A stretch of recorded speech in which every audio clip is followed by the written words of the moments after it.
Okay, yeah, I'm up. Okay, yeah, then I had my wireless mic go out for some reason, and it wouldn't reconnect until I reset both the receiver and the headset unit. So it's been fun. Now, now that I know I'm good, I'm going to take these off. And we will go ahead and talk about what we've got. So we've got the Corsair Vengeance, 32 gigabytes of RAM is the one that I got him for an upgrade. And that's these guys here.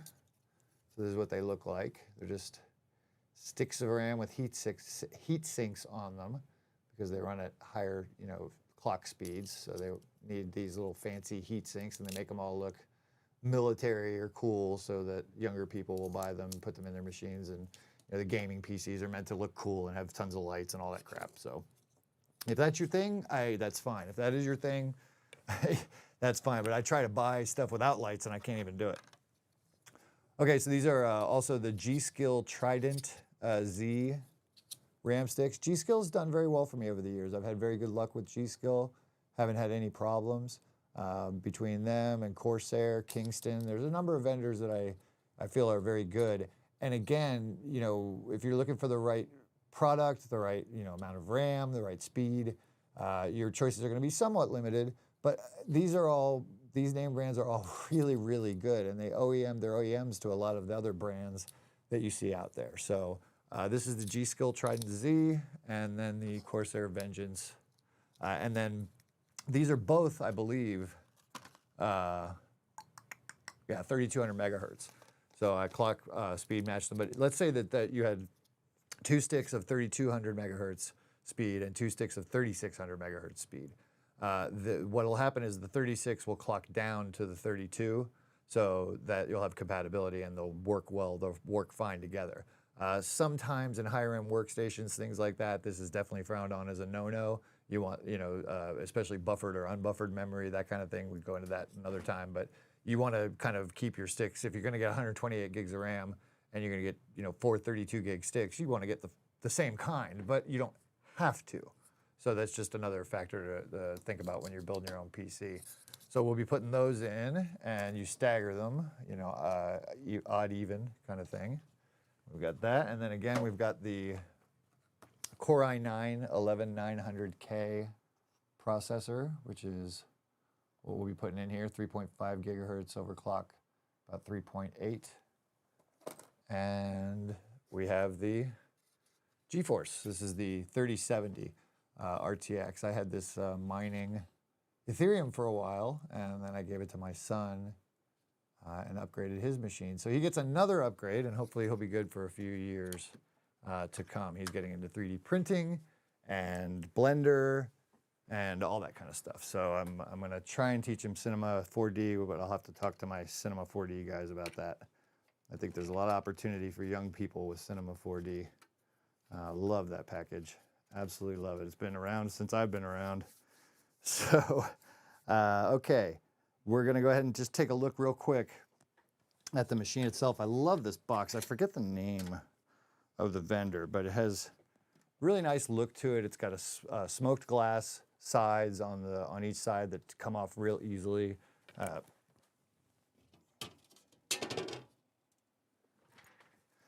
this is one of the sides, and it's got little holes for bolts that go there, and you just put it on like that, and then you can easily open the case up for access. And it's also very quiet, and I think really stylish. I love this case.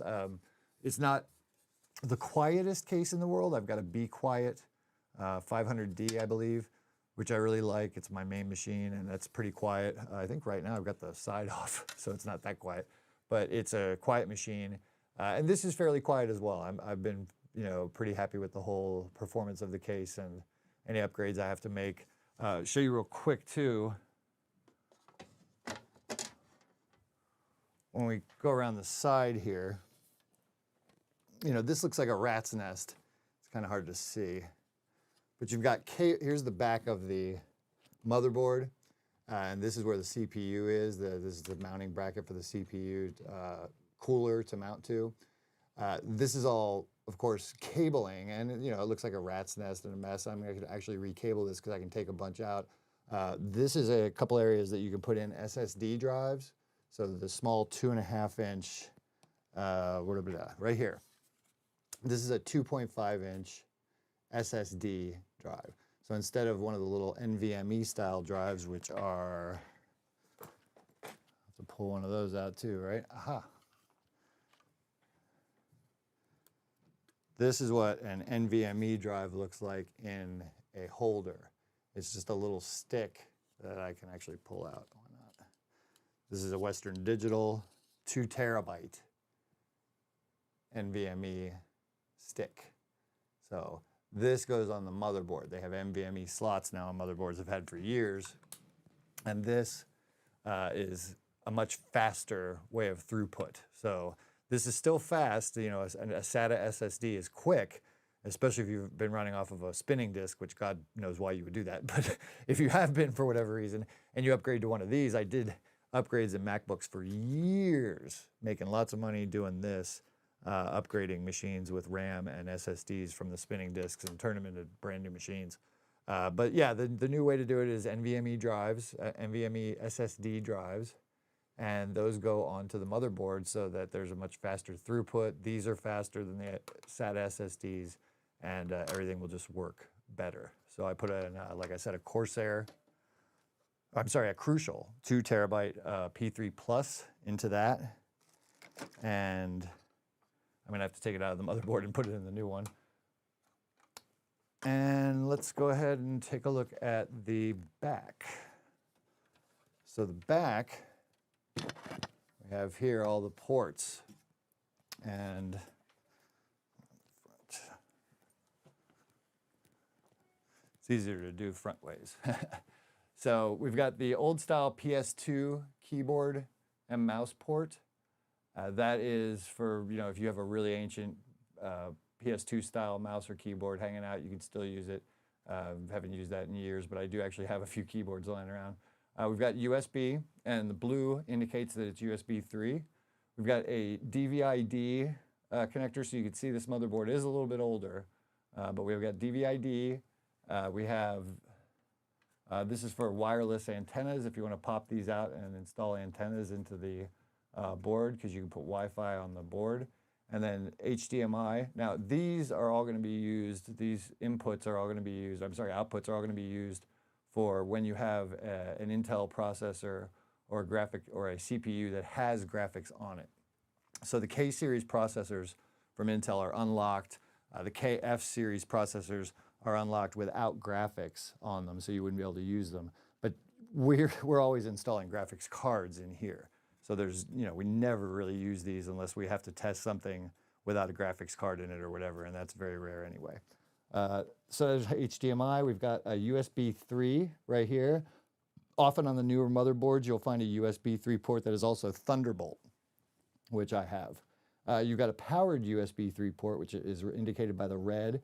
So it adds a little more juice for charging, that kind of thing, or maybe pulling out a chain of USB devices. Then you've got USB 3 blue here, 2 more. And then you've got your audio inputs, mic, line in, speaker, that kind of thing. This is the slots for the access. When we put in the graphics card, you'll see that there are, close in on that. You see that there are 4 outputs. One is HDMI over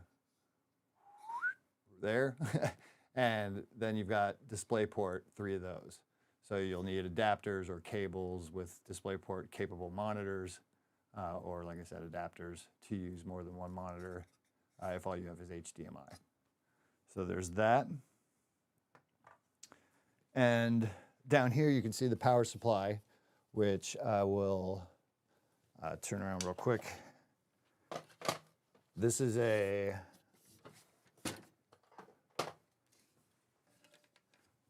Thermaltake 750 watt power supply. I did actually pull, you can put a couple of hard drives down here as well, a couple of like spinning disk 3.5-inch sized hard drives can fit down in this with some rails. I had one in here, so I'm actually taking some power out of this machine. But if you're gonna run a 3070 or higher, something like that, I would highly recommend an 850 or higher watt power supply. You wanna get like a power supply that's gonna give you 20% extra more than you needed. So that's one thing to consider.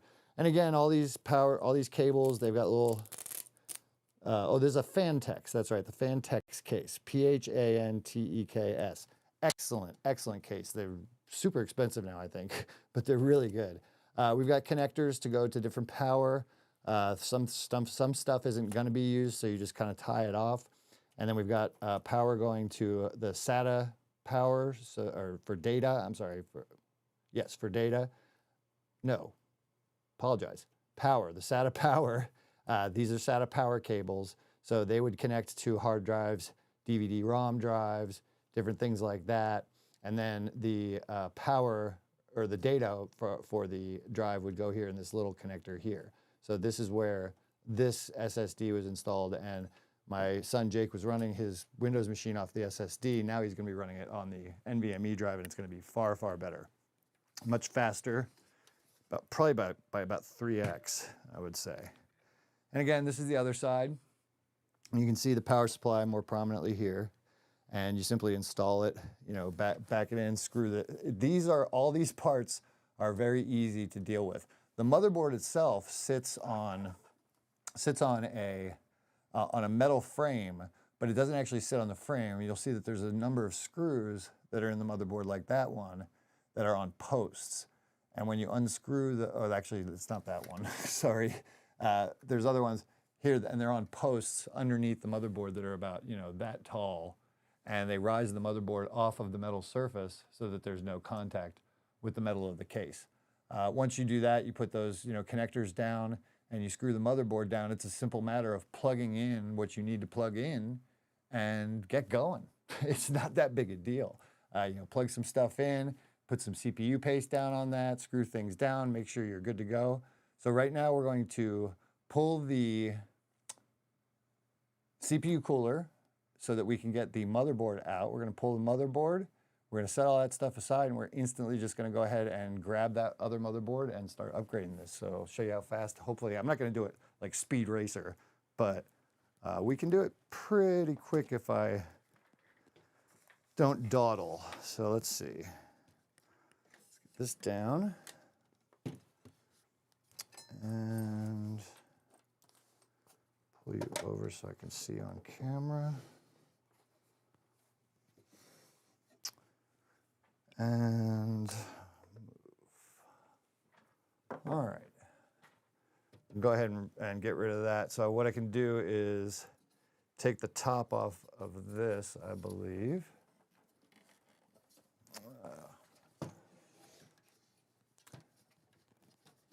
Yeah. So the top, I'll show you that. It's really cool. I really like this case. It's a good case. The top comes off really easily. It's a simple matter of lining it up, pushing it forward, and now it's on. And when you want it off, simply pop it out, and we're off. Okay, I've got a little dust here, unfortunately. I missed. Okay. Oh, geez. More than a little. Run, dust, cover everything in my lab. Okay. Now that we've got that taken off, you can see here on the top, we have that fan and block are attached with 4 screws to there. So all I need to do is grab my tools and get going. So yeah, everything, boy, the world is sure going to hell in a handbasket, huh? I heard the US and the UK attacked Yemen, and we just sit here in our countries and we watch these people doing the things that they're doing, and there doesn't seem to be a damn thing we can do about it. And that is sad, but there's a lot of people trying, putting out effort. I'm trying to help by showing people they can be more independent and not have to be so reliant on systems. But the bottom line is we got some problems coming up. And if you're not ready for what's coming, I'm worried. I'm concerned about a lot of people, including family members, including people I care, truly love and care about. A lot of people just don't really quite get what might be coming. So I like to be prepared. I like to have my ducks in a row, and I like to have options. One of the things that I'm doing right now is I am getting ready to buy a bunch of ham radio gear. And I'm taking the technician license test. Oh, there we go. Thank you very much. Taking the technician license test on the 27th. Get my technician. I might even try to just take the general, but we'll see how well I'm doing. I'm not doing too bad on the tests so far, but I have failed a few times, so I'm still learning and memorizing and reading. I'll show you some books I got. Okay. Poor dust. Okay. Now we're going to go ahead and unplug these guys. Let's see, unplug that. And really probably, I'm going to take my time with this. The most of the time is spent in making sure that you've got the right plugs on the right part of the motherboard and all that kind of stuff. And now, like what I'm taking apart, I'm not pulling and ripping wires willy-nilly. I'm just figuring out what goes where. I've got this clump of wires tied off with a twist tie here, which okay, we've got power plugged in there. And then we've got power also going back. You can see this, it's hard to see. There's a cable here that's still stuck onto this, and it's on the back. So basically all I have to do is figure out what I'm doing here by pulling this up, set this down. I'm just setting that down over there. And then you trace the wire back. Let's see. Right there. You find it, and then that just had to connect to power here. So once you've got that power here, you run it through the grommet back here, and then voila. We have a CPU cooler right there. So I'm gonna do my little guy here.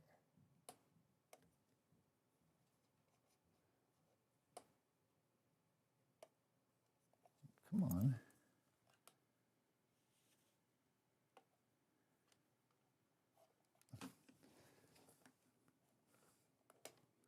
There we go. My wife bought me that for, I think, just a present. She went on vacation for a couple days with the kids to the beach. So, and I wasn't feeling well, so she brought me that. All right, so we have that out. And I don't know if I'm gonna have to unplug anything back there, but I'm just basically taking my time, moving the machine gently and easily, so I'm not scratching my desk. Bring it back over here. We've got, you want to keep and maintain all your screws properly. So I've got the 4 screws over here. I can continue to do that. I'm gonna go ahead and grab something real quick. Hey, stop that.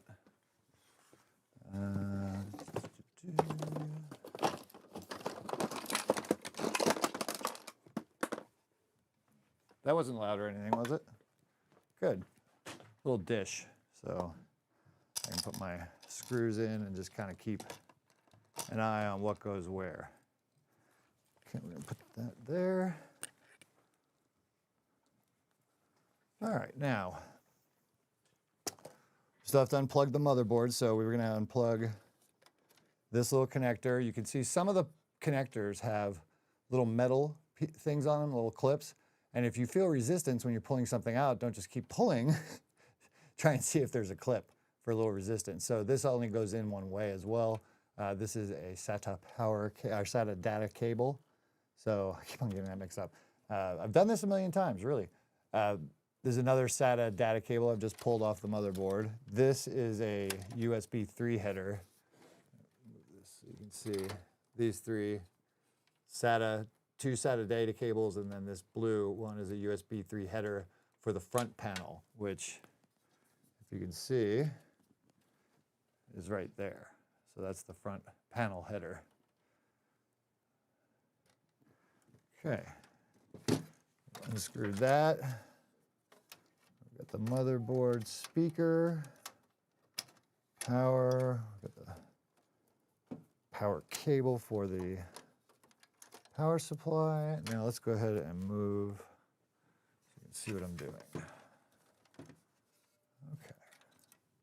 So all of these cables, this is the USB 3 header for the front panel right here. SATA data cable, another SATA data cable right there. And then this is power that's running from the power supply to go to the 3070 graphics card. So all that stuff can stay here because, again, remember, we're just swapping motherboards in this to make it even easier. But we've got that, and push that down there. This is the power, again, from the power supply. It's got the notch there, so it only goes one way. And then this is the other power header. The other power header right here that goes on that corner of the motherboard. Kind of hard to see. Oh, shit, what's going on? Oh.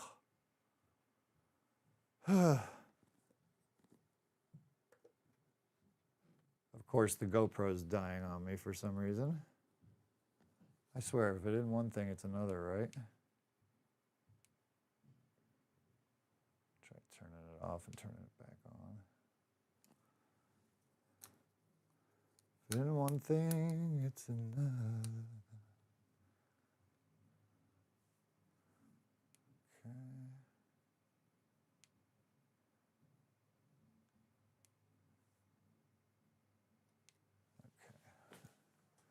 Turning back on, but it's going to be a minute to get it set up again. So really what I need to do is just kind of pull out this motherboard and get it going. So also what I have to do is, because I thought I was going to have success at putting the wrong chip inside the wrong motherboard, I need to take the SSD drive out of this motherboard and put it in the new one. So I'll just give myself a screw head that fits better. And voila. The Crucial P3 Plus 2 terabyte drive. Very thin. This is just, flash memory basically. It's been turned into SSDs. It's more I hate that word. It's tougher, it's longer lasting, more read writes, that kind of thing, but these are not permanent by any stretch, so don't think of them as such. A few years, 5 years, 10 years, you're gonna have to back things up and have backups running constantly. But anyway, this is a 2 terabyte. We're gonna run Windows on this. And I've got the screw for that. This actually, when you undo a screw for an SSD drive on the motherboard, it's always a good idea to put the screw back in to where you got it from. That way you're not looking for it again when you go to put an SSD back in this motherboard, which, like I said, we're going to take this one and put it in another system that I have sitting here, waiting to be built.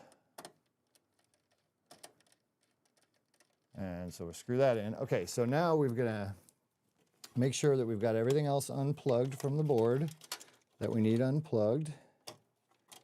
That's that, all the power headers. There's USB headers as well to plug in so that to access when you have the back header ports on the back of the motherboard, you've got to plug in cables that go to the motherboard in order to access those as well. And There we go. Okay, so we should be ready. Now I'm going to take out the screws.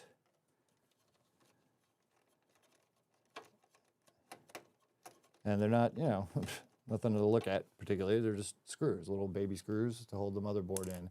And again, they go onto a post, a riser that allows the motherboard to sit up off the surface of the metal backplate of the case. So again, there's 1, 2 so far. I always forget how many there are on these things. 3, should be like 6 or so. Oh, switch my head again. Don't want to strip screws for sure. But you know, a little toolkit, you know, 20, 30 bucks for a nice little toolkit off Amazon is really all you need to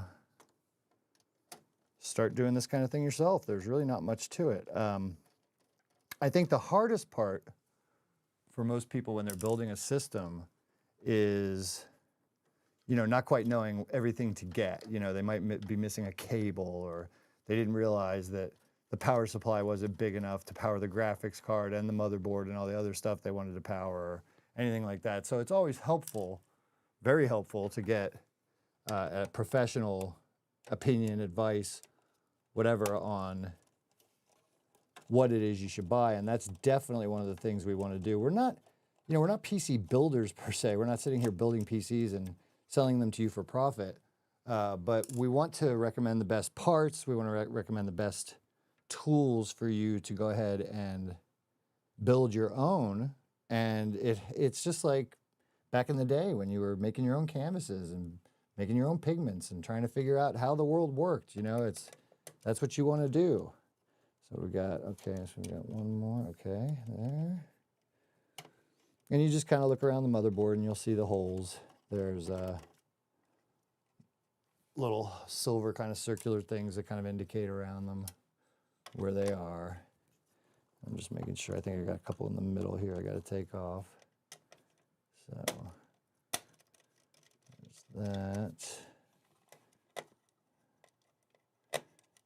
And again, you know, if you're in a high static area, you know,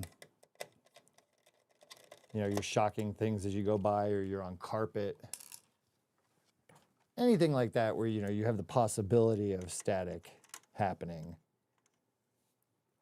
you know, you're probably going to want to ground yourself maybe with a strap or something like that. I have,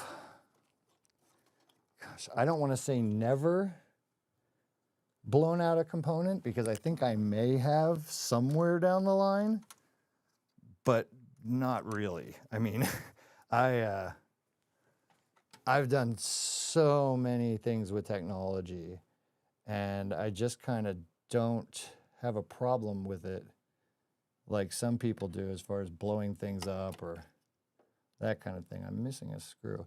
No, it's just, I don't have that problem with it. So I just, there we go. I just do what I need to do. I'm careful. I don't sit there and, you know, I know that there's static sometimes and everything. And if there is, what I typically do is I'll just, you know, ground myself out. I'll touch metal. I'll make sure I'm constantly touching metal. And usually I am anyway. So it's not that big a deal. All right, we have a motherboard. Okay, so the motherboard, you slide it out from the recess where it fits into, so the back panel can be gotten to. And there's the motherboard. So that's about it. You know, again, we'll take a look at this real quick. You've got your CPU socket here with this little thing that comes up. It's a little lever. And you just kind of push it out of its little holder and up. And then this thing pulls up. And then you've got your chip, your CPU, that comes out like this. And that is a Core i5 CPU. There's a little notch down in the bottom, what is that, bottom right of the chip that matches up here. So there's only one way you can put the chip in, and you simply put it into its little socket. It's got a little lip around it so you can feel it kind of give you a little resistance. And then once you've got this thing, it's got a little spring. You just kind of go like this, push down, move it out, and push it in. And that's all there is to it. You just installed the CPU. Now we're going to put paste and everything on it, but that's not a big deal. It's super easy. Again, this is some cooling, some cooling fins, some other cooling fins here. This is a shroud that kind of covers some of the area where the header, you can see the back header is. We've got the PCIe slots here, 2 PCI slots here. You could possibly fit 2 full-sized graphics cards in a system like this with a motherboard like this, but I believe they'd run it only at 8x. And so you're going to have the bigger motherboards, the M-ATX, if you're going to run 2 4090s or something for some crazy reason, you're going to want the bigger M-ATX motherboards that can handle running both of these at 16x at a time. So, there's all those little factors that come into play is like, what do you need? And then find the right person to tell you what you need, because people at a typical computer company don't know what the hell they're talking about. This is a CMOS battery. This holds the information for your motherboard BIOS, and it keeps it in memory. These are easily replaced. They're like watch batteries. We've got a little speaker that's just a little beep speaker. It's a post speaker, so that when the machine boots, you hear a little beep, and if it is good, you hear one beep, and if it's not, you hear other beeps in succession, and then you have to figure out what they are. These are USB headers and COM headers. This is where you plug in some power and I/O for your motherboard and for other things. You've got your RAM here, your power header, and that's about it. There isn't much to this. Notice how I'm holding it. I mean, I'm just grabbing onto it. It's not like it's going to explode on me or die because I've touched it. These things are pretty tough generally, but I treat them well. I take care of them. Now, these RAM slots, these pull back, and then you fit the RAM down in, and they punch in and clip. So, this is like Lego blocks. It's so friggin' easy. I highly recommend that you do this. Build your own machine. Okay, so we've got that. Now let's go ahead and we'll take a look at this puppy for a minute. This is the ASUS Z590P Wi-Fi. Rocket Lake again. We're going to be putting an NVMe drive in it and doing all that stuff. So let's take a look. All right, so the board comes with a few things. It's got a, let's see, is that an antenna? That's an antenna for the Wi-Fi. Okay, that's kind of cool. Let's see, any antenna for Wi-Fi will be fine in my house because we have a Ubiquiti mesh network. So my studio is in my home, and I apologize about the light. I'm having to have the overhead light on so that you can see the interior of the machine, and it's a little bit harsh. But that is an antenna. We've got little standard SMA connectors that you plug in to the motherboard. Probably is built in, so we've got that. And we've got a little stand for the thingamadoo. So you put the wire through there.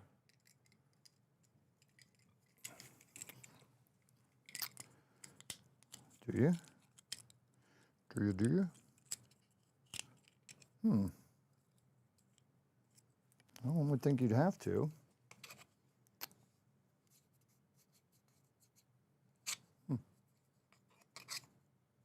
Well, it's a stand, so we'll figure that out. Put that in, and then this is the Mobo. So it comes in a static wrapper, static case. And we've got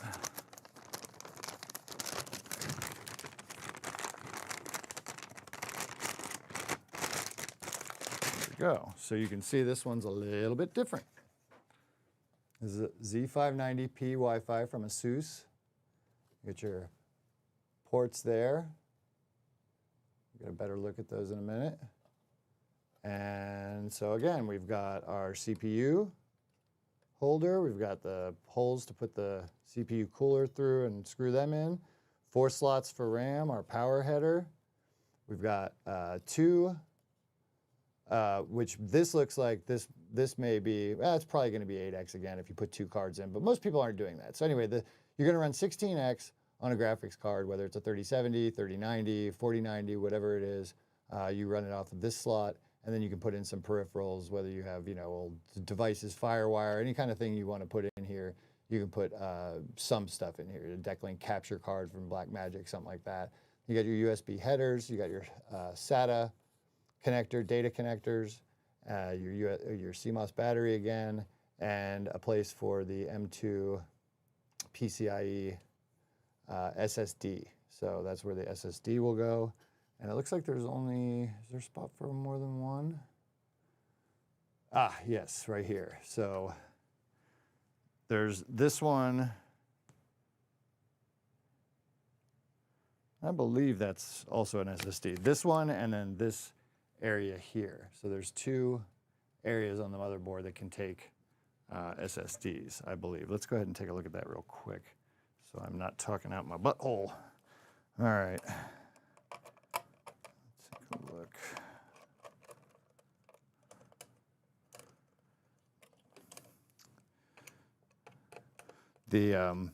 These are usually heat sinks that go above the SSD to allow it to dissipate heat better. And are these screwed in? Oh, good, they are. Quite often, well, not quite often, with better motherboards, Asus, Gigabyte, things like that, you'll find these screws are actually attached into the plate, so you don't have to worry so much about losing the screws. And then you can see here that now that I took off the plate here, right where my finger is, the drive inserts into here. This is your main drive section, and then you've got the screw that you tighten it down with here. So let me go ahead and just real quick do that for you and show you how it goes in.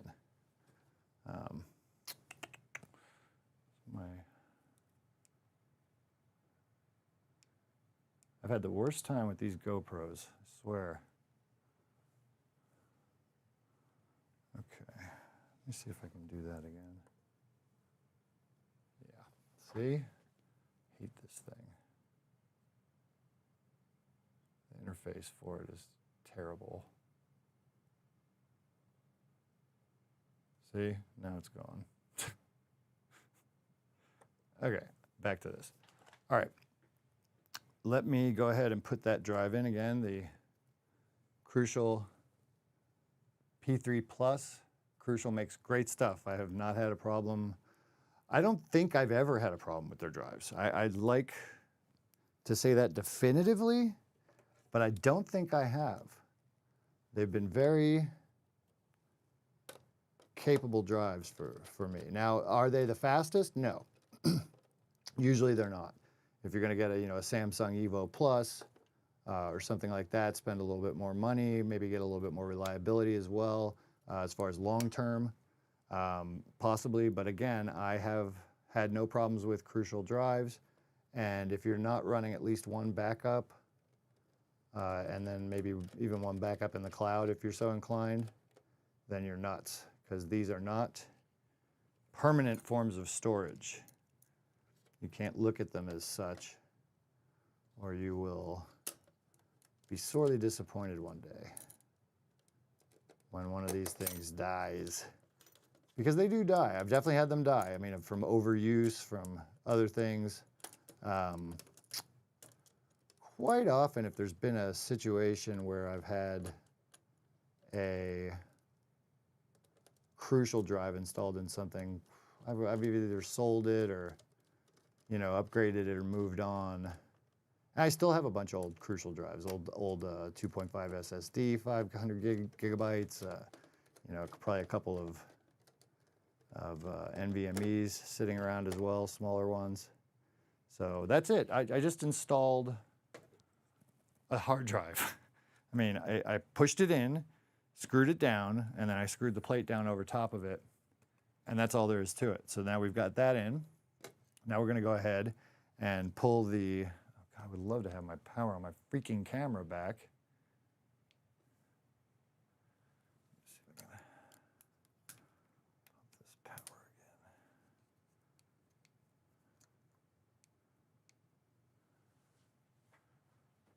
Okay. Sorry about this. I need to find a better solution for overhead camera stuff.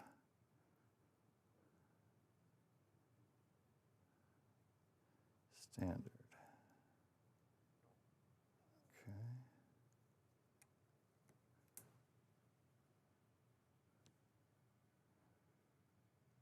Come on, work.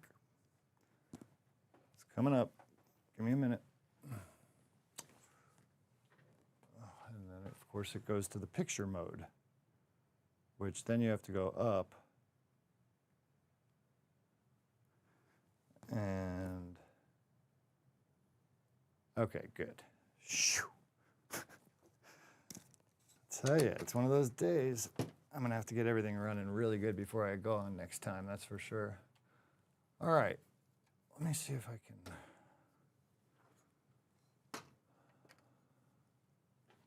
Well, you've seen the. Oh, is that even going to fit?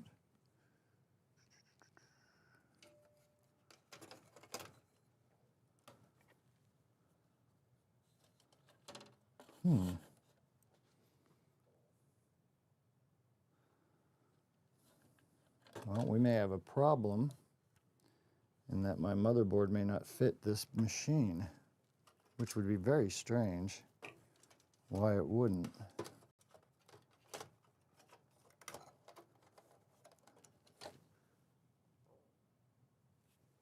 Very odd.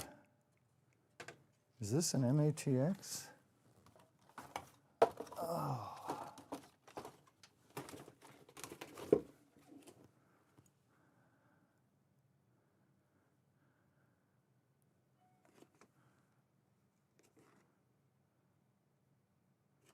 This is very odd. I've never had a motherboard not want to fit into the case like this. This is why you spec things out beforehand all together, because you know that they're going to work. But why would this not work?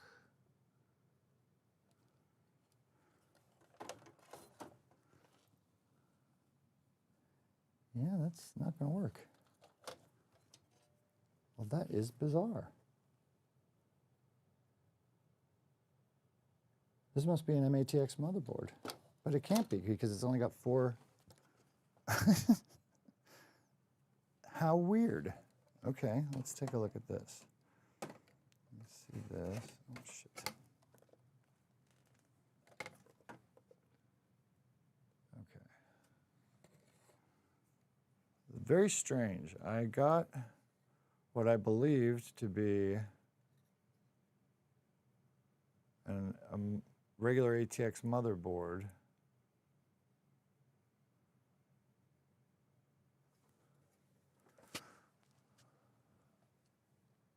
Where is my other motherboard? Okay, there it is. Well, that is not the same motherboard. Look at that.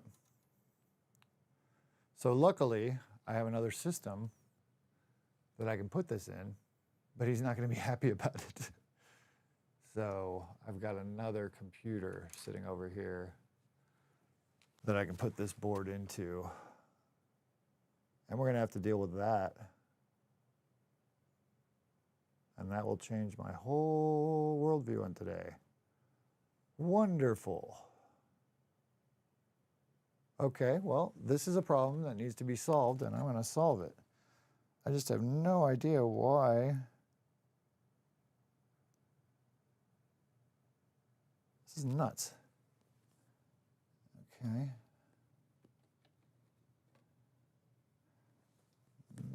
Maybe I'll return it because I didn't get him the right one. Okay, well, I screwed that up too. Very interesting. I don't know why I thought he had a bigger motherboard. Okay, well, let's go ahead and do that then. Let's fix the problem. We'll get him. I have a very cool machine over here, actually. Show it to you. It's pretty cool. If I can find it.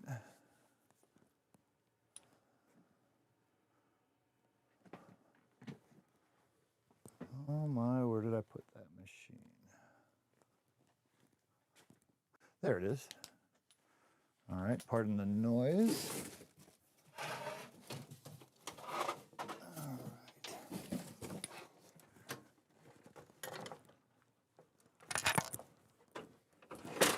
Oh, don't do that.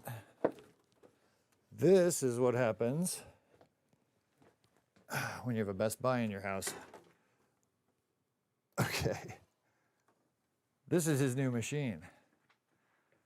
He's gonna love this. Okay. So this is a thermal take machine that I've had for a while, and this will take the size motherboard it needs.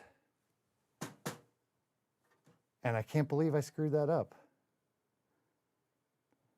This is what happens when you get too busy. But I don't know. That is very weird that I ordered the wrong board. So we're going to take this one out, and then we're going to get it going. So this is an old thermal take, I want to say GT10, I think, case. And I really like this case, actually. This was my case for a long time, a Hackintosh. And it has a, I don't even remember what it has in it. Let's take a look. It's been a minute. Okay. And okay,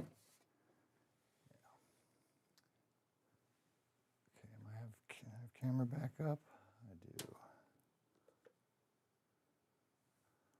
All right. So this, again, if you can see, is a whole nother system. But this is a full-sized ATX. Let's see. That's why I thought this was a standard size, like the one in his old one, because it didn't seem to be as big, but it is. It's a full ATX. Son of a bitch. Pardon my French. Okay. All right, we've got that. Now, yes, thank you, Don. We are good to go. One person watching, appreciate it. And again, we're gonna have to go through this whole rigmarole and take this apart, which isn't the worst thing in the world. I'm gonna go ahead real quick though and take a break for 5, and I'll be right back in 5 minutes. Give me just a minute.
Okay, back on audio. Sorry about that.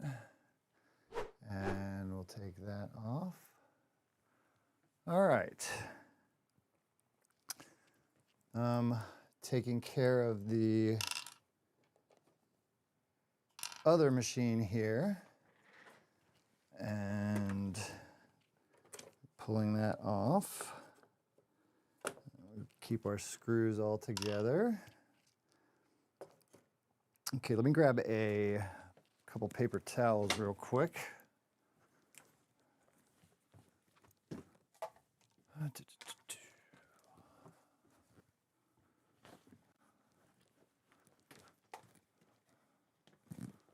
All right, we up still? We going? Yes, okay. Okay, so I'm just taking the CPU paste off of there. There's different types of, I'm probably not even saying that right, CPU paste, whatever it is. There's ones that are like platinum and silver and all that other stuff. I do get the better stuff, but I don't go crazy. It's not like I've ever had a problem using high quality stuff, but not the stuff that, I think there's like some silver something that people rave about. And I may even have that, but it's not that big a deal. Just don't use cheap crap that comes in a little garbage tube from China. Definitely get some name brand paste. But that is a, let's see.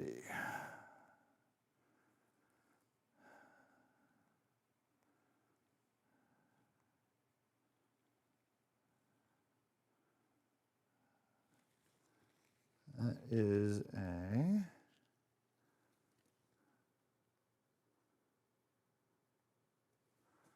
what is that? This is how blind old men do it. That is a Core i7 4770K. Wow. So older. 4th gen Intel. All right. Got that wiped down. Let's see what our RAM is.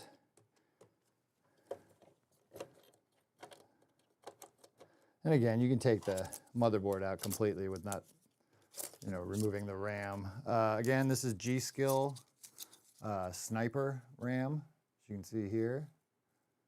G-Skill Sniper.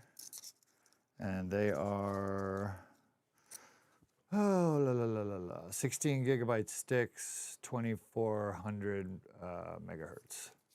So for a total of 64 gigabytes. And that was, this machine's, oh gosh, 7 or 8 years old probably. It's been a workhorse for me. I mean, I saved so much money over the years building my own components. It's not even funny. And unfortunately, I have to take out this CPU cooler because I know the other head has the mounting brackets that will work with the new processor and the new motherboard. The 1151 CPU frames for the CPU cooler will match with the LGA 1200. So again, these are all numbers that the hard part, is like spending the money and figuring out what it is that you want for that money, what you need. Once you figure that out, then you need somebody to help you kind of pick the right best stuff and the stuff that's easiest to install and most compatible and all that other kind of stuff. So if you get over the hurdle of like ordering the wrong stuff, like I did, I don't think I've ever done that bad. That was horrible.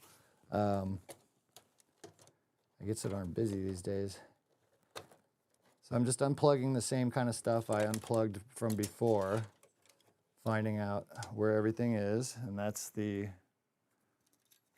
unit here. So we've got that out. And we'll put it there.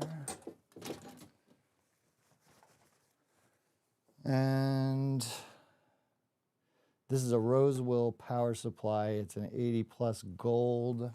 That's, again, they're different levels of power supply. So you're going to have silver, gold, platinum, Platinum being the best, of course. And that's just a rating system that they use. And this one, Rosewool is not,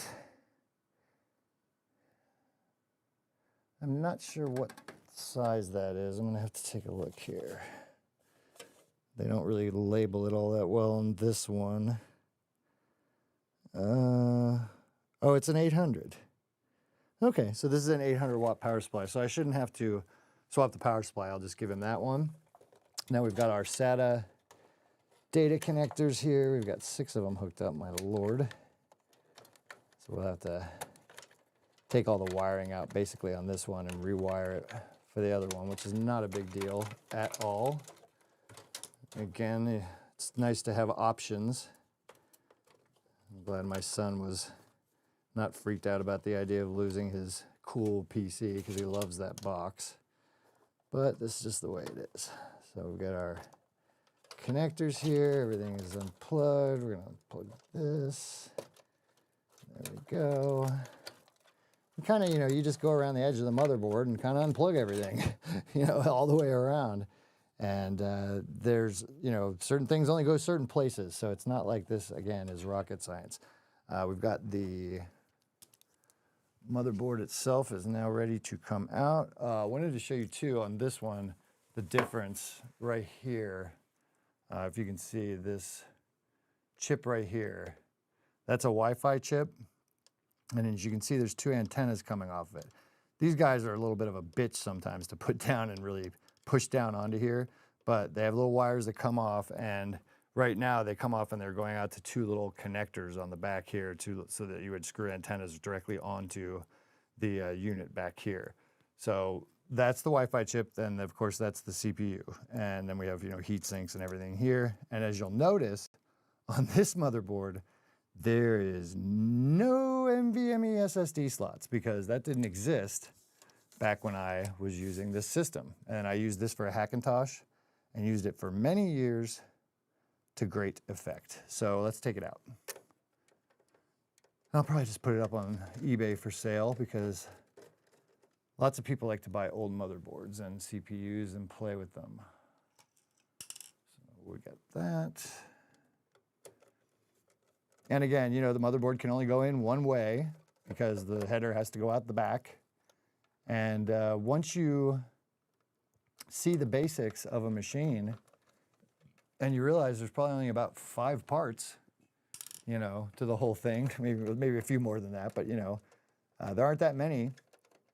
You don't even need the case to run the machine. I mean, I would highly recommend a case to put in, your PC parts into, but you could run this, right on the desktop table if you wanted to for some reason. A computer is just an amalgamation of a few parts plugged in together properly. That would be motherboard, CPU, RAM, hard drive, power supply, cooling. That's about it. So I just want to encourage everybody. We are going to, at StreamCatcher Society, not screw it up, first of all, but we are going to, for sure, have websites, for our members with system builds, things we recommend. I love going and just speccing systems out, real full systems, not trying to upgrade my son's machine. I like doing that just kind of for fun to see what's going on in the market, see what things cost, see what the newest, hottest, and greatest is. Again, I'm a big fan of Gigabyte and ASUS for their motherboards. And I have used a number of Gigabyte graphics cards, but I haven't really used a lot of ASUS graphics cards. And I know that the ROG Strix cards are great. ROG, when we're talking about ASUS, ROG stands for Republic of Gamers. So their ROG machines are always, the more higher end ones with the fancy looking, SR71 Blackbird design laptops and the, all that kind of stuff. And they of course use better gear in them as far as graphics cards and that kind of thing. So, ASUS makes good stuff. But again, I really believe, as far as like building your own machine versus buying one, you're going to be far, far happier. And you're going to feel a sense of accomplishment that comes with building something and turning it on that, you know, you don't have to, if you got somebody to help you a little bit, just a little bit, you really don't need that much. As long as you have a brain in your head, you can figure this out. So I've got the board.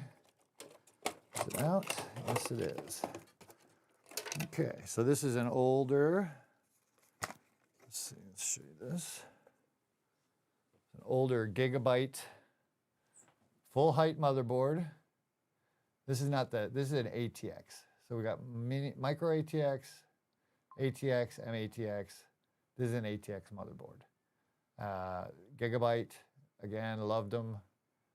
Still use them all the time. I have a couple in play right now that are being used. The CPU there is an i7-4770K. I've got 64 gigs of RAM. And again, let's, real quick, I'll just show you how that goes with this older model, because it's the same kind of thing.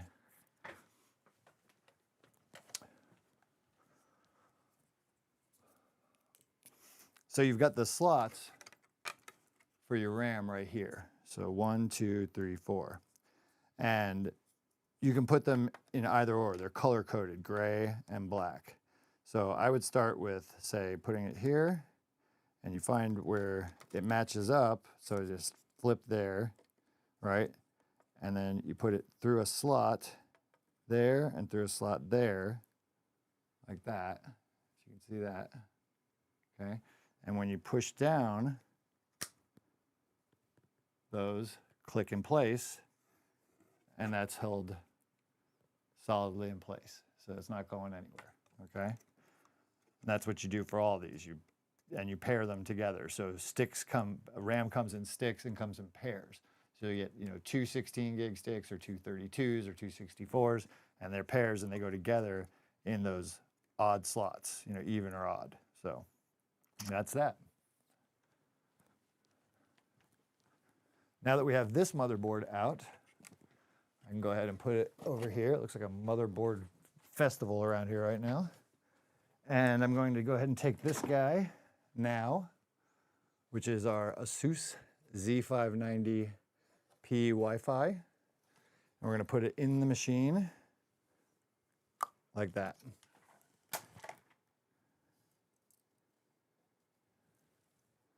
Now this, again, this is the older bracket that is on the back of the motherboard that the CPU cooler mount screws into to hold it tight against the CPU.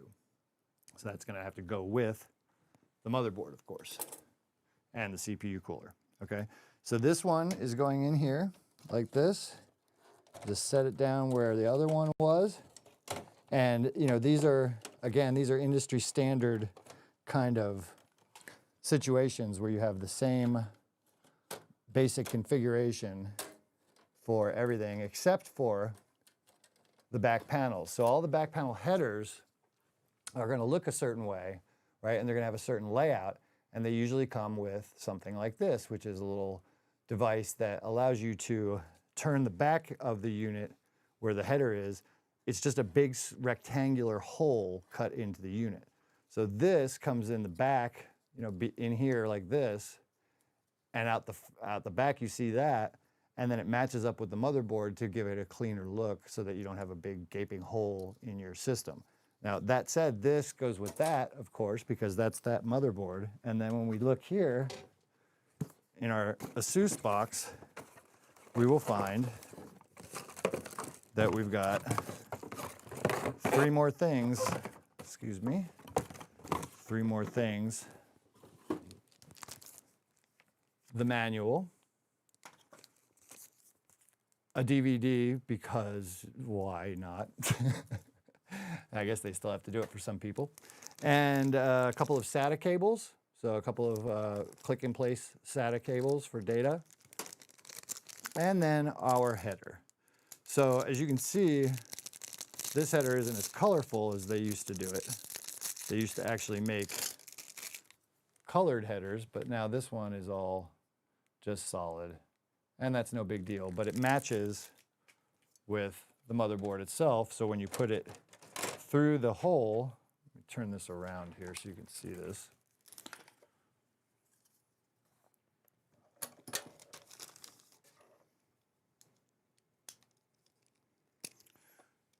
so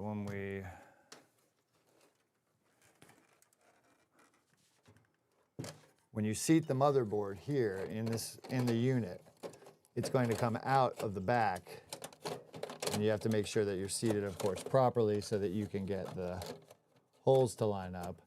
But as you can see, that once I've got that pretty much lined up where it's supposed to go,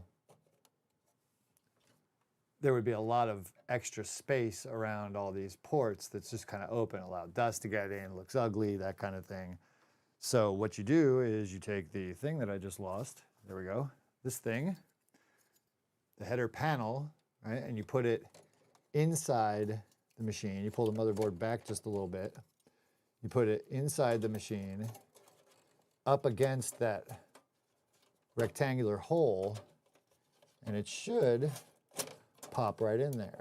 If it doesn't, you can actually just put it in there and kind of force the issue, because it's going to pop in there one way or the other when you get everything lined up. So that's about right. Let's see if I've got my holes lined up pretty much. Let's go right there. And the first hole started. And again, if I'm telling you something you already know and all that stuff, I apologize. We're gonna get into some other stuff, but I gotta get this done for my son. Okay, so we've got that. We're going to grab our screws again. And of course, when you are doing this kind of stuff, I'll turn this back around. When you're doing this kind of stuff, when you're tightening down screws, you want to make sure to kind of get, you kind of want to make sure to get, hold on.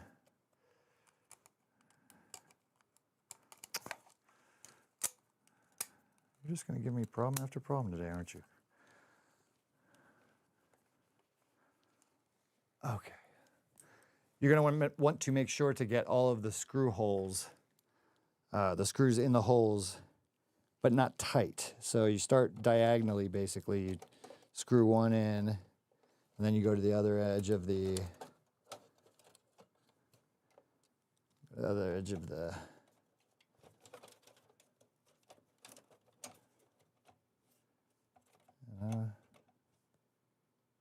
I may have to move some of the posts. So one of the things that you have with computers is you have some industry standard stuff and you have some not industry standard stuff. So for example, the motherboard here is industry standard as far as size, but the holes that you line up to, get that out somewhere, sometime. The holes that you line up and put the screws in are not necessarily going to be the same from motherboard to motherboard. So what you have to do is kind of make sure that you've got all the posts in the proper spots and you've got enough of them as well. And luckily I have posts, so we're going to go ahead and see. All right, we don't have a screw here. Sometimes it's helpful, I'll just hold it up to the light too. One here. Looks like one here. Okay, and then one here, here, here, here, here, and none up here. Okay, so it looks like we're doing it 1, 2, 3. Okay, so we've got 1, 2, 3, that's good. We don't need those 3, but they're gonna stay there. And then we should have 1, yeah, 1, 2, and 3 there. Yes, we should be good to go. So I'm just counting the posts, and it's kind of hard to see. Let me see if I can. You're off again? Seriously? What are you doing? I've got to get a better camera for this. I've got another one. I just need to use it. Okay. Well, I can't show you right now. But all the posts are there, and they're very small little, riser posts that the screws can screw into. And so I made sure that they're all where they're supposed to be, lined up with the motherboard. And pop it back in now. And once I get the motherboard in, and again, this is a kind of an odd situation. I'm upgrading my son's machine. I'm not, speccing something out new. I did make a mistake, in all honesty, and ordered him the wrong CPU, then the wrong motherboard for his machine. So it's very hard. Motherboards were really hard to find. What I wanted was a Z590 was very, very hard to find. So I was not happy about that. And we're just making sure the holes are lining up in this plate with the ports so that nothing is going to interfere. And that looks about right. And we'll go ahead and do our screws again.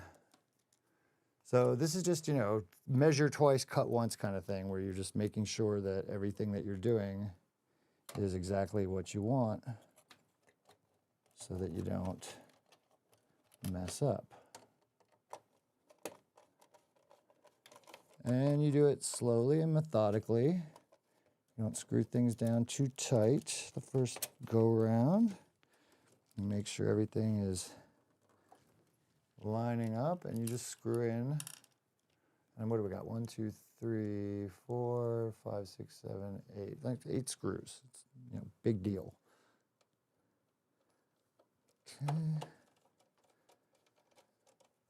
We got that.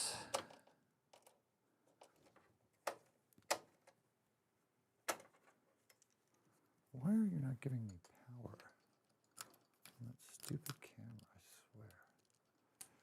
swear.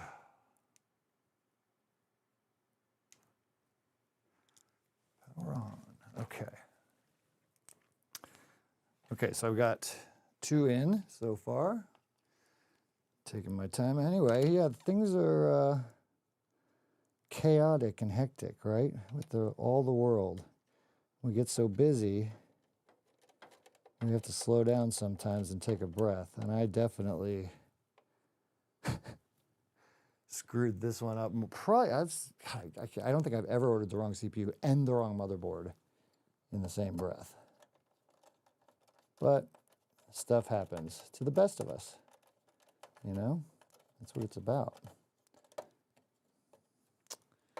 Okay, we've got that one, we've got that one.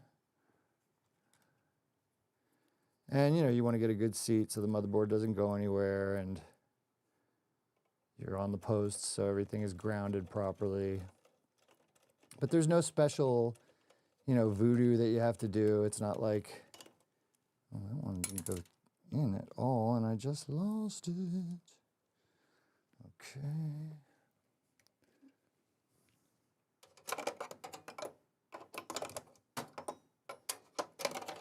I'm just using a magnet to try and get that screw. So I dropped a screw. What do you do?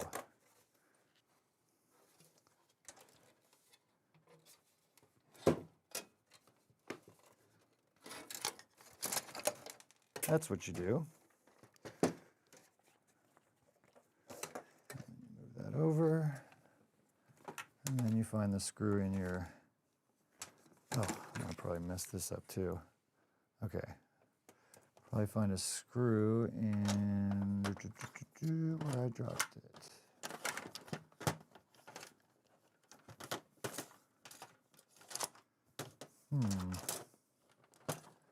Okay, I'll deal with that in a minute.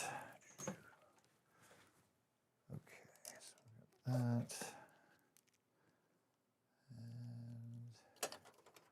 And oh, look at it, popped out. This was actually the last time I was using this machine. I forgot. Last time I was using this machine, it was for a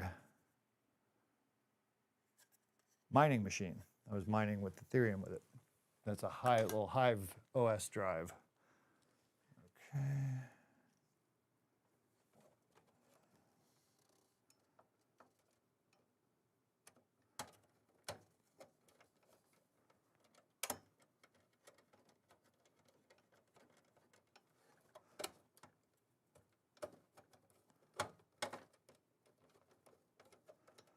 Okay, we're getting that screwed in there.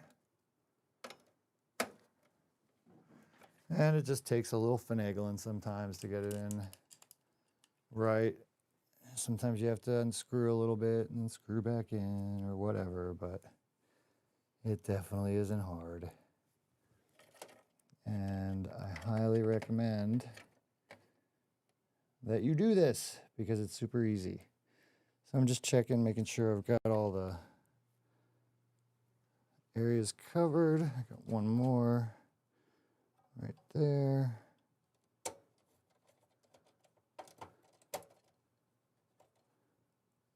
Okay. Nice and tight. Okay. Now we have the 800 watt power supply. We've got our USB headers, which are now, let's take a look. It might be stuck.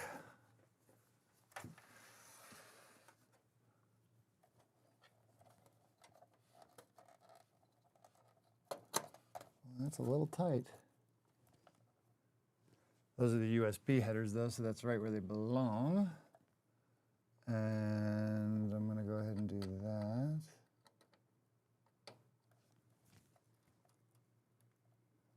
that. USB headers also often are, they're these little blocks. Then the blocks have female pin receptors on them, and there's usually one pin that is blocked from being able to hold, a pin, and that's how you line them up. So it's a little hard to see without a flashlight, so I'm going to do my flashlight thing here, and the pin down. Okay, so right there, there's one.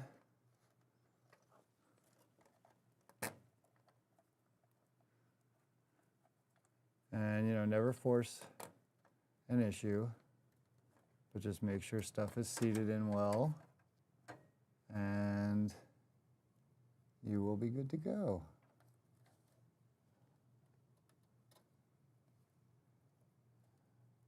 And I have one that's 2. Let's see, what is this? HD audio. So the HD audio one should be right there. No, that's not the HD audio. That's the HD audio header. Is that correct? Yes. So there's, spots on the motherboard that, you can't see because I'm doing something right now, but there's spots on the motherboard that have just pins that you're going to need to plug things into, and for that you're going to definitely need to consult the motherboard manual. I know what I'm doing and I know what I'm looking for, so I know what to plug into where, but you always want to consult the manual of the motherboard and make sure that you're plugging in the proper things to the proper headers, because you definitely do not want to blow anything up when you turn it on. So, and we're going to have to check the manual here in a minute as well, because we have to figure out what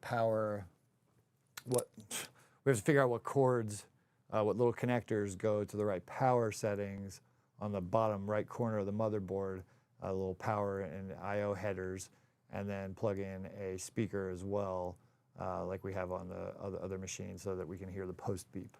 So once we do that, we'll get that going, and we should be up and running pretty quick. But I'm also going to take out a bunch of stuff out of this because we don't need all of it. Again, why are you not turning on? There's our Windows machine saying something. Why will you not turn on? I hate this GoPro Hero 9, by the way.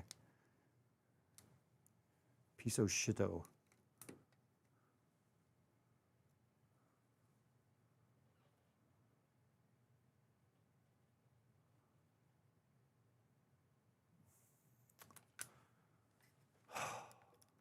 I really want to show you guys this, so I'm going to have to deal with this camera for a moment. Funny thing is I've got another camera over there I need to unbox. That would probably work just as well. Maybe I should do that and stop. Okay, do that. It's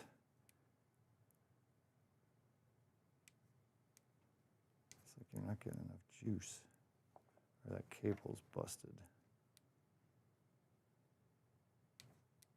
Okay, I'm not gonna worry about that right now. Let's go ahead and pull some of these cables out. I need to make sure I don't need some of them. So I'm gonna, let's see where we are. I had so many drives hooked up to this particular machine back when it was my Hackintosh that I had like 4 drives and 2 SSDs, and this machine was able to handle it. Let's go ahead and see here. So again, this is all just routing. Oh shit. This is all just routing all of these cables through to where you need them to go. And of course, this is a mess, but this is a mess because I had ripped this machine apart twice and was just using it to mine. And I did have 2 graphics cards in there, so that should have told me something. But yeah, no, I had 2 graphics cards in there running and mining Ethereum. And as you can see here, these are the connectors on this machine, which is really cool.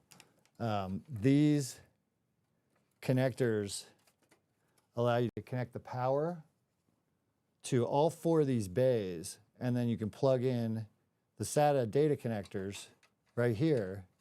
So you can have multiple drives in these bays in the front, and they pop out really easily. They just come out of a tray like this. And so it's a really neat machine. I loved it, and I used the heck out of it. 1, 2, 3, 4. So it's really cool. But we don't need all that because we've got 1 SSD, and we're gonna make sure we've got another one that we can put in here for him. And that's about it. Doesn't need a CD-ROM drive, doesn't need any of that stuff. There's your front panel header. So he's got two USB 2 and 2 USB 3, as well as the microphone and headphones. So we're gonna definitely need that. Take that and just kind of move that into there. This is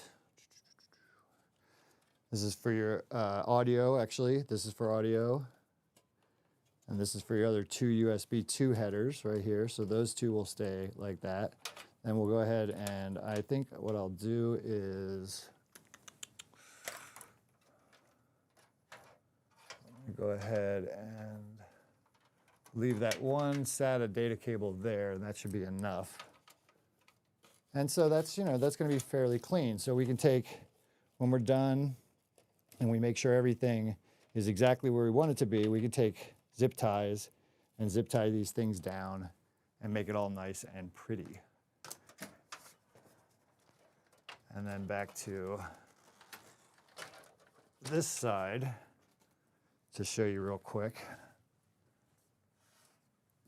These are all the power headers coming off the power supply, and you can see in here, this is a really nice little power supply, this rose wool.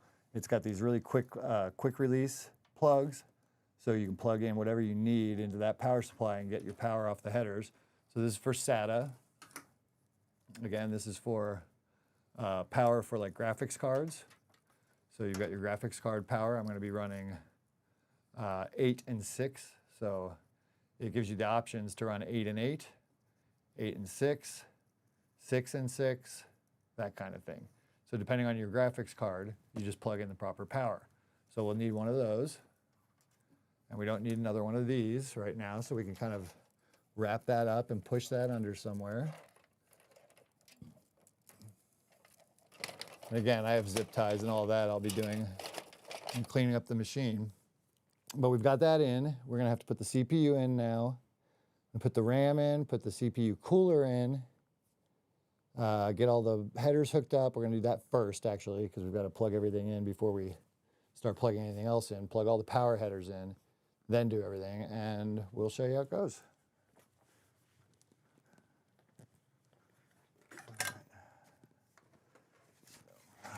this around again.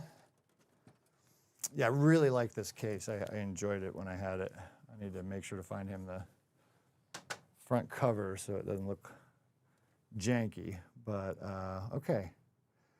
So on this board, we have actually less SATA ports on the newer board than we had on the older one, the old Gigabyte one, which was because we didn't have any NVMe slots on the motherboard. So we already installed the 2 terabyte NVMe SSD drive. I've got that one. There's an extra cable here.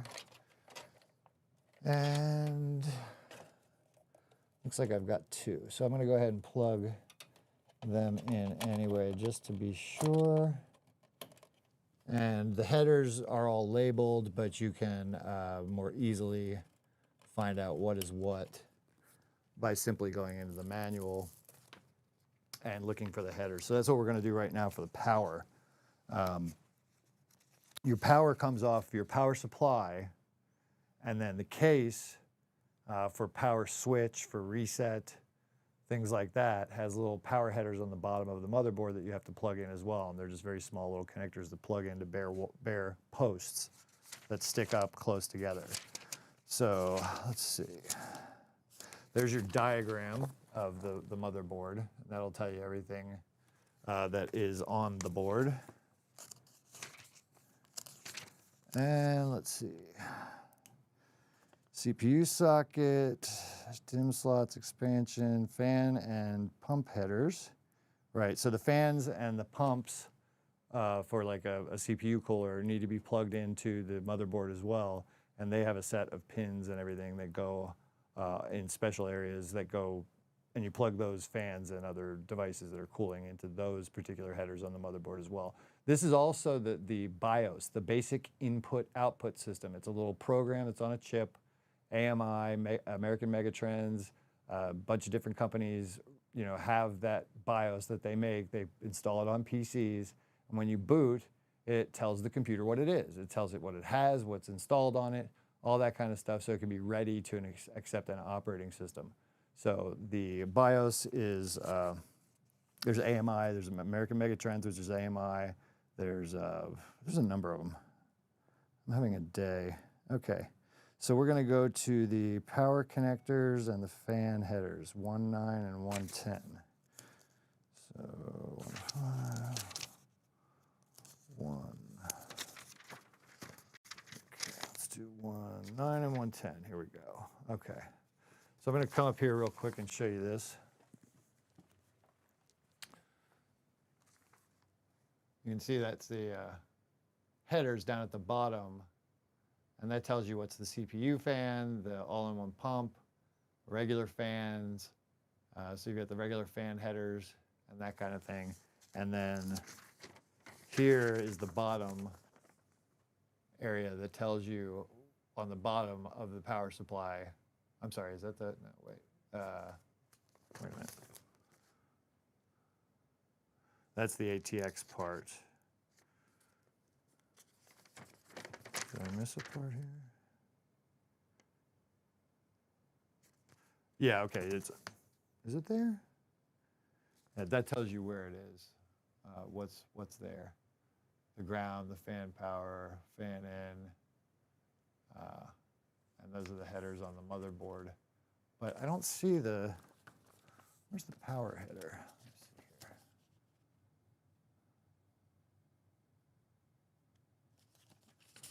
It's called something else. 3.2 Gen 1 front panel connector.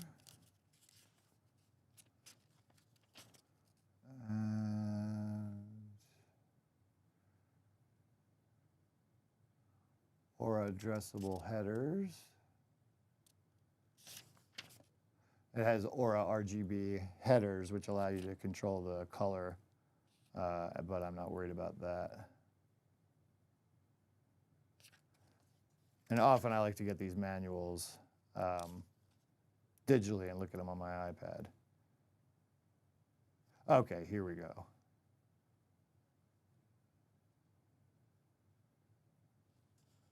TPM header, yeah, that's header supports a trusted platform module. Huh. Yeah, no thanks.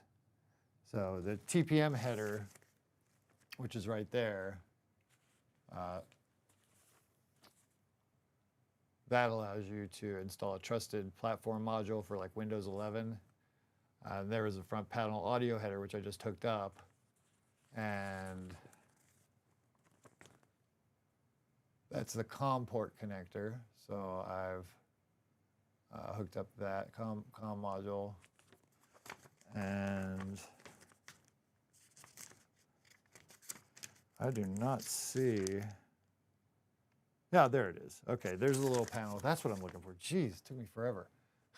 Okay, that is the bottom right of the motherboard where you hook in all of your power for your power switch, your power LED, ground, all that kind of stuff. And then there's also a speaker that you put on there as well for the post beep. So that's what I wanted to show you.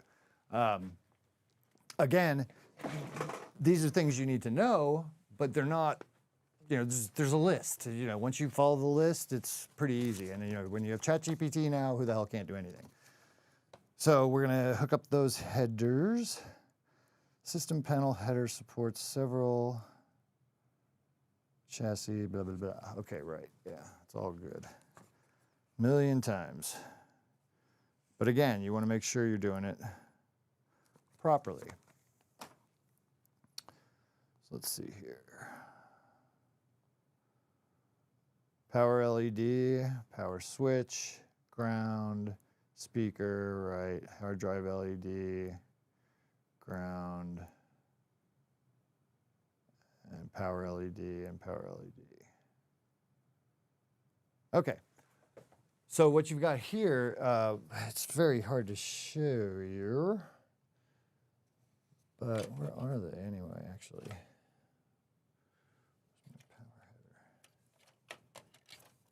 On the cables themselves, they usually have markings. So this one actually is for a fan, so we know it's, you know, connected to the fan. We'll just find a fan header that we can attach this to and make that work. And you know what you want to do too is that if you have, you know, say you have 3 fans you want to install onto the motherboard with on the fan headers, your front one, back one, and one for the CPU cooler. You want to make sure that you have fan headers that are going to work with everything you've got to shove into here. So, you know, sometimes the fan headers are going to be spread out on the motherboard to allow you to do just that. So for the, you know, what is this? For the, oh my Lord, for the top, right? There's probably one closer to the top here, and there is. So I can see that this is a 3-hole, and then there's a, on one side there's ridges, and on one side there isn't, so there's only one way it can go in. And then you find the fan header. Let's see. Oh, right there. There's a fan header. So the fan header, that should be a fan, right? Yeah, and we just, you know, we want to make sure. It's like, I see that that's a header that I could plug this into potentially, but it has 4 pins instead of 3, does it? It's hard to see. Let's just make sure. We'll take a look at the manual and look at the fan headers because we want to make sure. COM port, front panel audio, we did that. Clear CMOS header. TPM. System panel and Thunderbolt. We have a Thunderbolt header. Okay, and where's the fan header? Very well organized.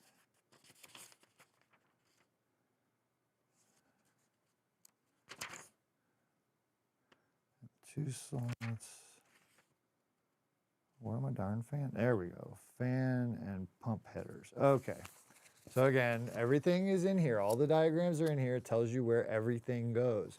You just have to make sure as you're building a machine from the ground up, you know, you start with what you start with. Motherboards, you might have the fans already installed, of course, in the case, you know, and you've got cables coming off of them. So figure out where they go. It's not that hard. All right, so chassis fan 1, chassis fan 2, chassis fan 3, CPU fan, and all-in-one pump. So let's just make sure that what I'm reading there is right. The fan and pump headers allow you to connect fans or pumps to cool the system.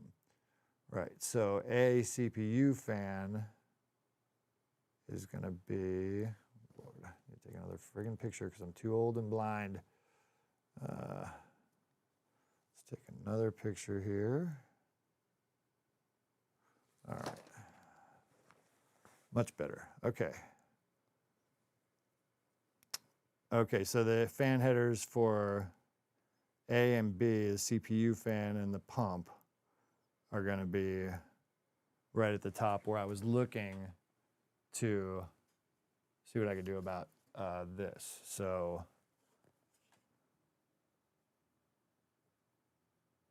I'm going to have to take this fan out and put in the other cooler.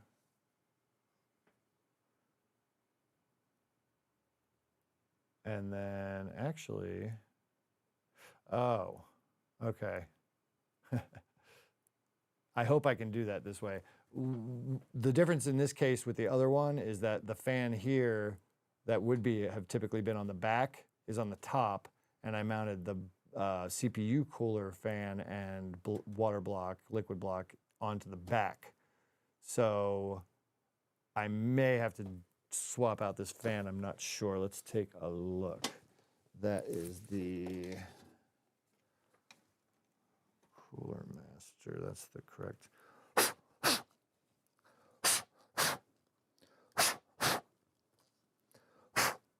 Pardon me. Yeah, no. That's the old one. This is the newer one. This is a Corsair. Man, the dust. Okay, this is a Corsair, and if I put it right here, will it fit? Yeah, that should be fine. So I don't want to pull the machine up right now, but I just kind of sat the cooling block and the fan and the CPU cooler inside the machine, and then I've got this so I can turn it. Now, the only difference with this would be if I wanted to do this 110% properly, which I don't have to because this is ridiculous, but the logo for Corsair is turned. So if I wanted it to be the proper orientation, I would put this cooling block and fan on the top as I normally would, because this would normally have a fan in it anyway, but I've swapped it out probably because the other one didn't fit right. So sometimes you have to make those choices. And since this one does not even have a glass cover, it's all solid, it doesn't matter what it looks like. So I'm going to go ahead and just install it that way, and we should be good to go in that regard. So we're going to grab our long screws that we had from uninstalling this. Now I'm not going to install this just yet because I want to make sure. These two, as you can see, these are two power cords that are coming off of the CPU cooler, but this is a little bit older school. So it's like SATA, it's a SATA power connector, and this is the fan header. So what we want is we want to put this on the motherboard, and we want to string this back through and connect it on a SATA power connector on the back of the unit. So we'll go ahead and do that, and then I'm going to put these down for the moment. Grab my flashlight so I can see what's going on. And, you know, quite often with some of this stuff, you'll find that there's a tight fit, or you're going to have to try multiple times to get something right.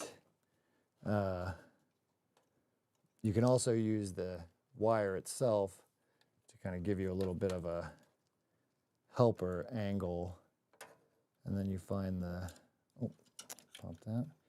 You find the proper slot you want to slot these into. And, you know, just don't force anything. The slower you go, the more easy you go, the better it is. And I'm not getting this seated.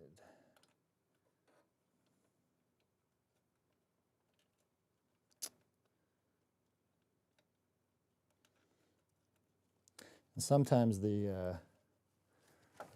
little connectors are going to be your biggest headache to deal with, but aha, there we go. Okay, and you know, they can be a little deceiving too, because the one I just put in there was a 4-pin header because we didn't need the third one for that particular connector, but then it had a piece of plastic on the one side that indicated that you could only slide it on one way, because that one connector has little rails as well that will only slide on one way. So once you figure it out, once you look at it, you'll see there's only really one way it can go. Okay, so we've got that header done. We still need to do the power here, so we'll remember that. And then I'm gonna go ahead and pop this out for just a minute. And we're gonna go ahead and continue to add the power, everything we need. So I'm plugging in right now I'm plugging in the power for the power supply into the main headers of the motherboard. That's a big plug here. And just don't know why I'm not getting power off this thing. Is that?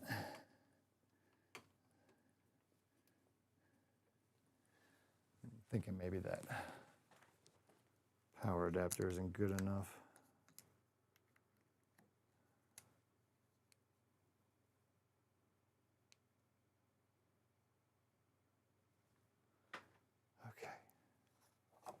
No, just go away.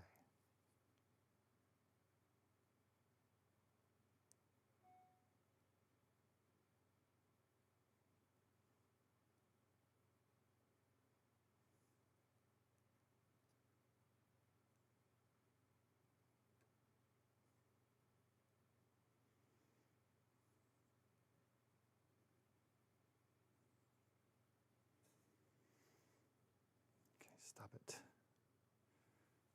Now, I apologize about this. I wish I had a better camera for this. Okay, I'll probably hook up one of my Black Magics overhead, because this GoPro thing ain't working out at all. Okay, maybe that'll work. Let's see if I can super source this. Hey, what do you know? All right. That's a little bit better. So we're working on the machine here. We're getting it going. All right, the headers.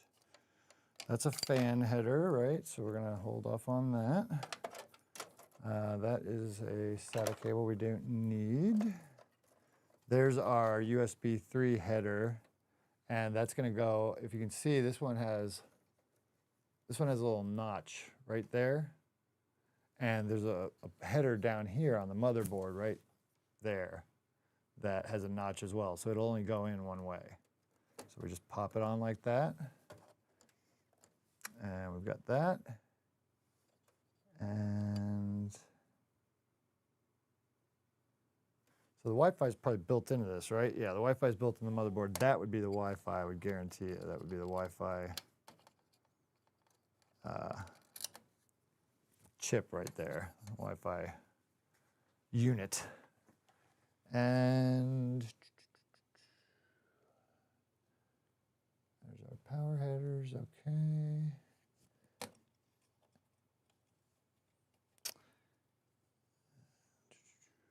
It's kind of hard to see in this light, I'll tell you. Okay, there we go. All right, so we've got another power header to connect over here. That these are, these can be problematic sometimes. They can be really hard tight fit to get in because they don't give you a lot of cable. So you just kind of got to really push it in there and just make sure you're not destroying anything, but get it in there really good. And again, there's same concept with these guys, is that they have a only one way they can go in. So, and I'm trying to see if I'm forcing it in the wrong way or not. Okay, that's a 6-up. Oh, that's interesting.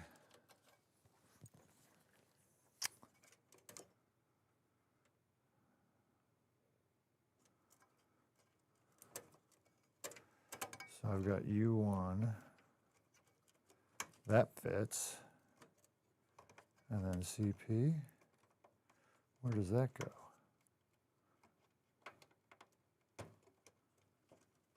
Okay, well, hopefully that will work. I've got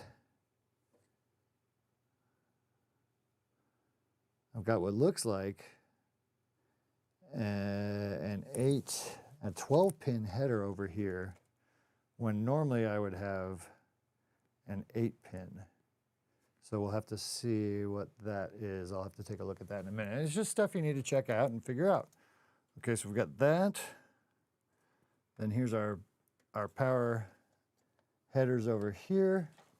And then we've got, as you can see, hopefully you'll be able to see all this. These, oh God, seriously? Why are you saving? I hate that friggin' thing. Okay. I don't know what it's doing. I don't want it saving.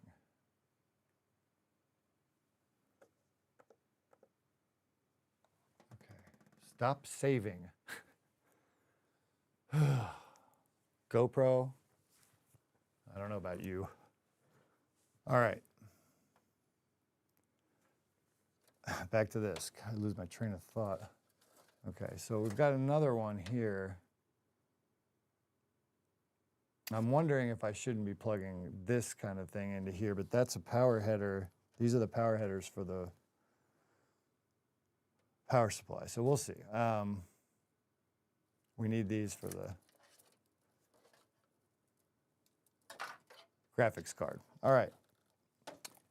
These are the little connectors that I was talking about for the power header for the motherboard to control the power switch and that kind of thing. And it may be hard to see, but these are labeled. So they actually are labeled. Quite often they have, the red and the black, so you can kind of figure out what's plus and minus. They'll often be labeled with plus and minus. And you simply find the corresponding pins that are down here on the motherboard. Back here, you can't really see it. It's behind the power supply. A little bit. Yeah, it's kind of still hard to see. If I move this camera, I'm afraid it'll die on me.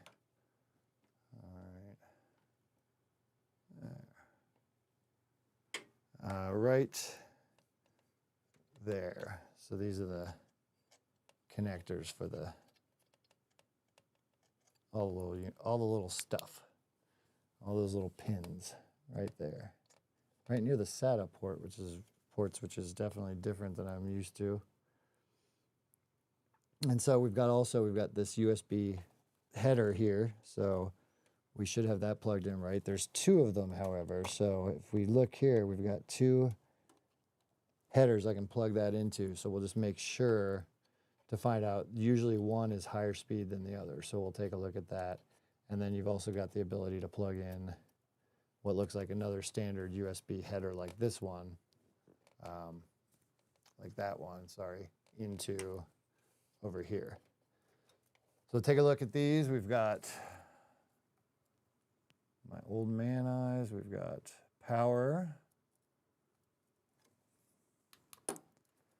And we have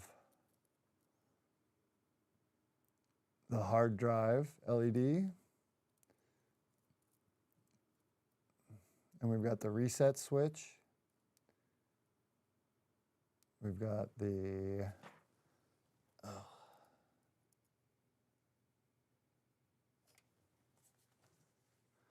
it's gonna take me a second. I need a magnifying glass. Pardon me. I'm not as young as some of you whippersnappers, but I'll still run circles around you. All right. Hard drive, right. And what are the little ones? The baby ones.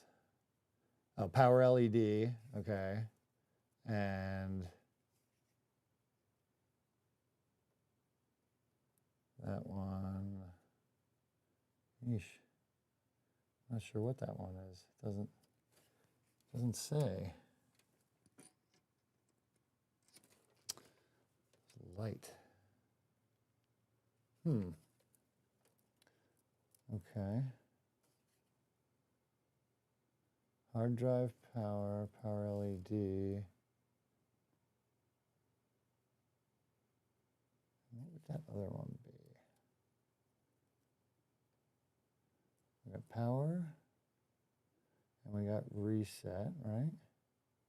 Power reset, hard drive light, power LED, and I'm not sure.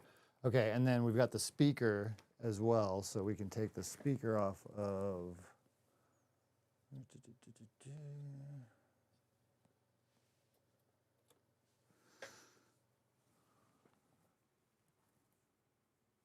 Speaker from the other motherboard. Where did I put the other motherboard? I have speakers too over there. I didn't think about it. And this is not supposed to be me being organized, by the way. This is just me hanging out and talking to you guys on a Saturday and doing some stuff. And damn it, where did I put that motherboard? Too many things. Okay.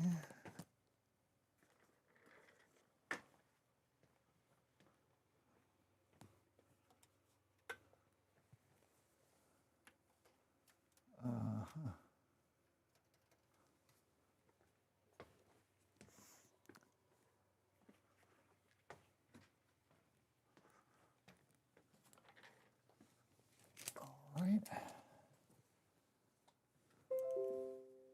There she is. Okay, jeez. Forever. All right, so there's the speaker. That's what it looks like, little speaker. All it does is beep. It's a post-beep speaker. So again, if we look at the headers in the image,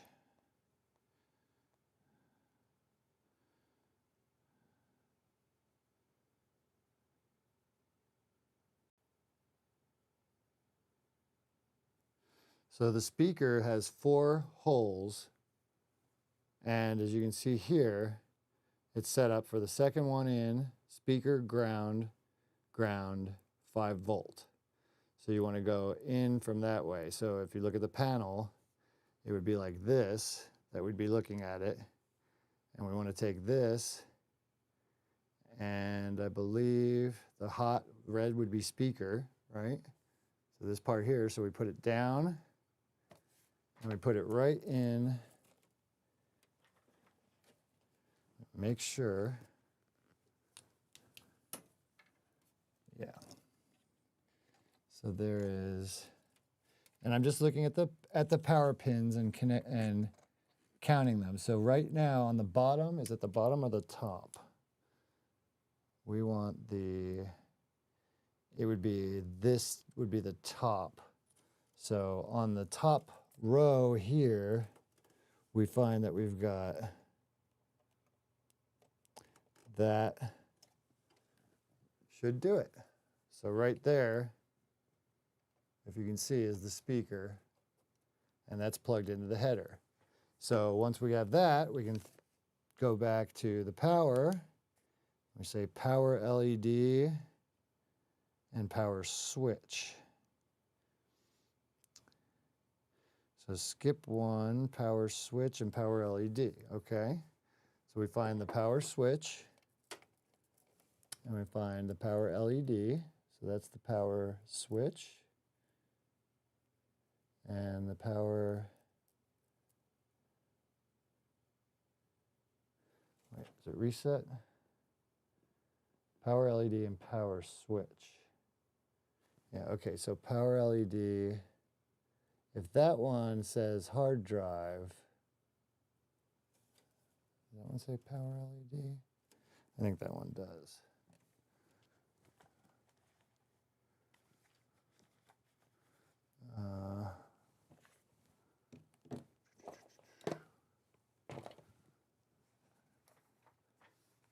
Definitely not always the easiest thing to see this stuff, but you just got to make sure that you're doing the right thing. Put that over there. Better. Okay. So that's the power switch. So the power switch, we've got 2 black items. I don't typically know what the way is, but I tend to put the words up, okay? So the power switch is 2 over from the inside on the top. So we go all the way from the speaker. We look over here. We've got 2 over from the inside. And there are other pins on here that I'm not familiar with. So I want to make sure. Yeah, that is correct. And then, yeah, okay.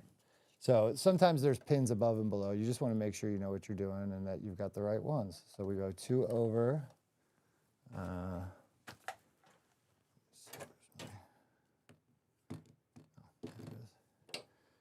2 over. So that would be 1, 2. Put those right there. Okay, and as you can see, that it's kind of hard to see that that's popped on right there. And then we've got the, let's see, power LED. So power LED, let's make sure. Power LED. Okay, so power LED, we got the reset, we got the hard drive. Okay, and these are both power LEDs. Okay, so these go together. So the power LED negative and positive. So the negative, which looks like the one I'm holding below, will go on the inside. Okay, so we go like this. Pop that on the inside.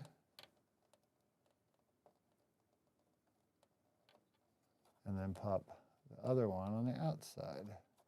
The last one. And then that should be with that. Okay. So it's kind of hard to see, but we've got these 2 left. We've got the speaker hooked up. We've got the power switch, the power LED hooked up. And then there's a row behind this of pins that we're going to hook up the hard drive LED and the reset switch. So the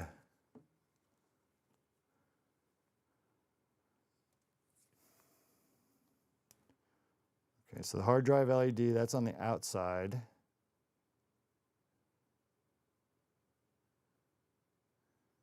And we've got other things for power LEDs and grounds and stuff, but reset goes 2 in. So reset control goes 2 in on the bottom near the power LED. So it's 2 in and then the ground comes first. So if we look here, we've got, and that's what now? We're doing the hard drive LED. So the hard drive LED right there, and we're going to look, the negative looks to be that side right there. So if the ground is this way, we want the ground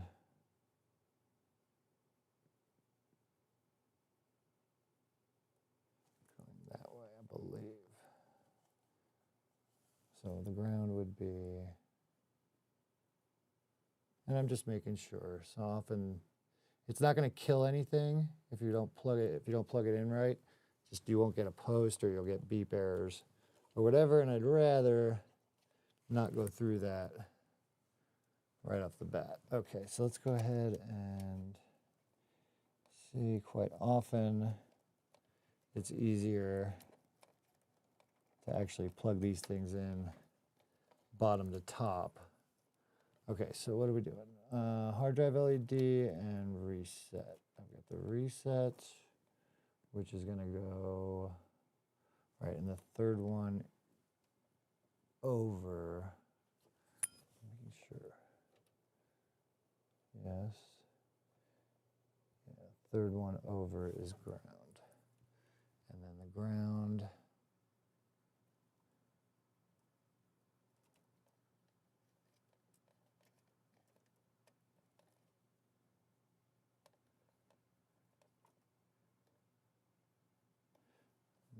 Take my chances here, okay?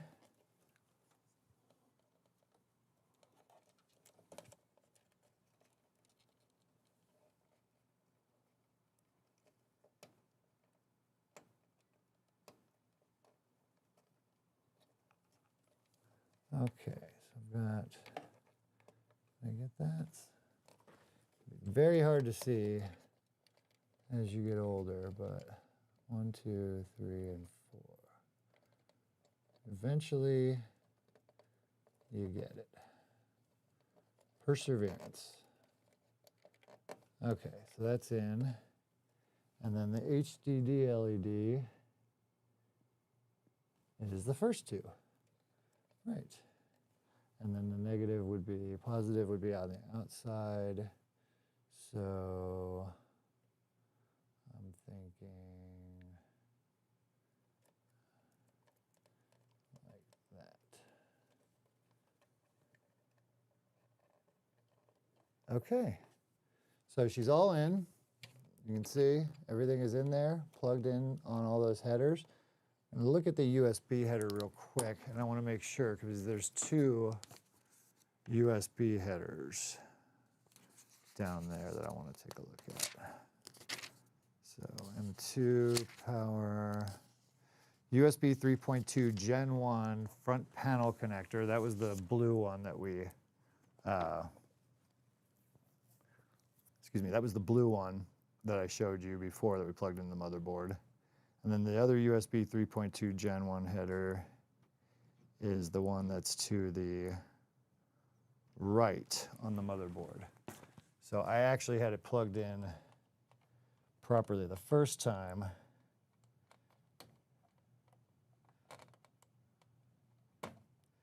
To the motherboard. And they're a tight fit sometimes, so you really have to watch it when you're pulling them out and everything. Make sure you're grabbing them by the plastic and not by the wires. If you pull by wire, you will most likely destroy by wire. Okay, so that's that. I hope that's not too tight there.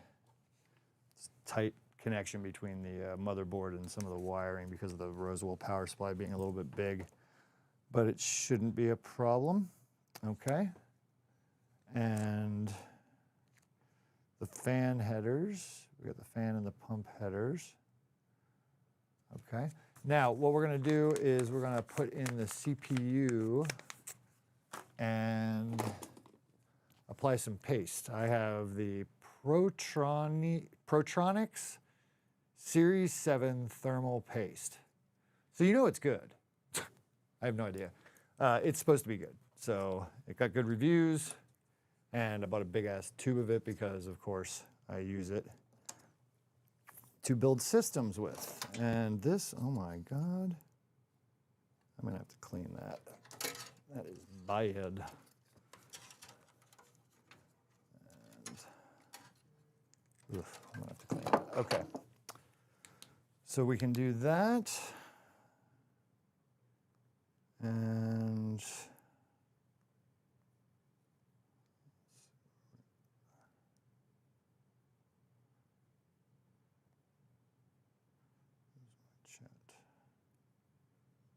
all right. Let's see how long the delay is. Okay. All right. Let's go ahead and get the CPU in there.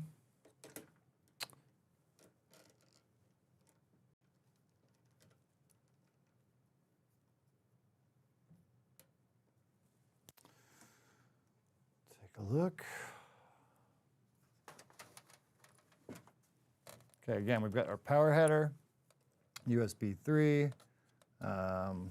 Looks like a newer connector for some kind of USB Thunderbolt, maybe.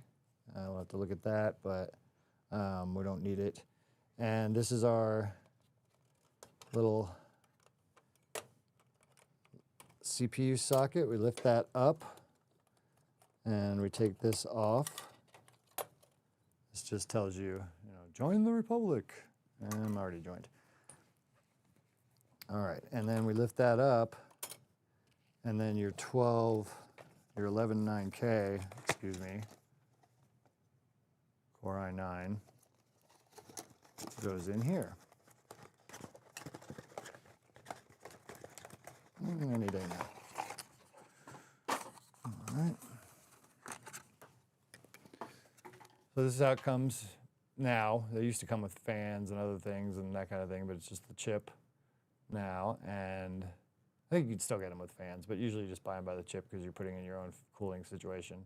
And again, the lettering and the wording is upright right now. And so this will just fit right into there, just like that. So this is so simple. It really is. i9 11.9K.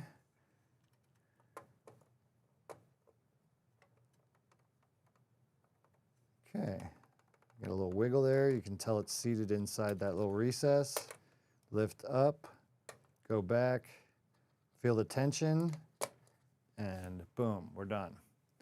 So that's that, okay? Now we've got fan header, a fan here. We need to put a header on. So I'm not gonna put it on the top where the CPU header was. I want to put it somewhere else. So let's see where and I've also got another fan that needs to be plugged in, I'm sure, as well. So let's see, fan header.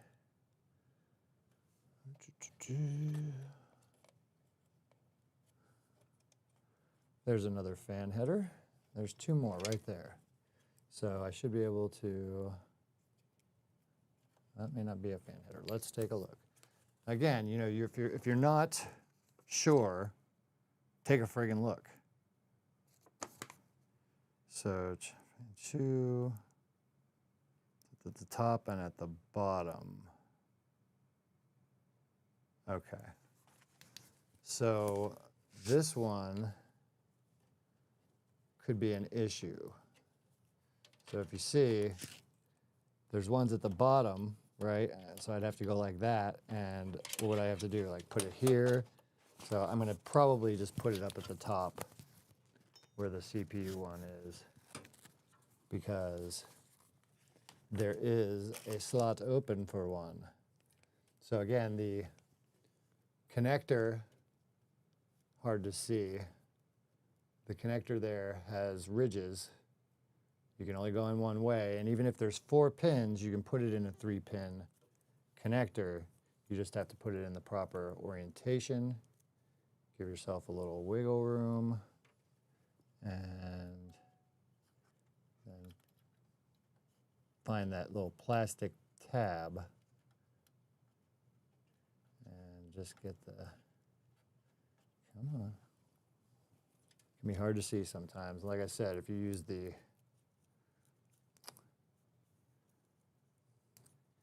cable itself, kind of bend it and give yourself a little leeway to see.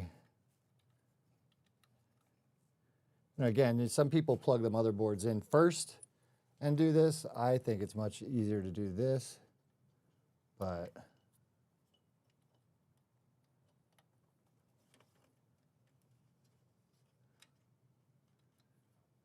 one, two, three.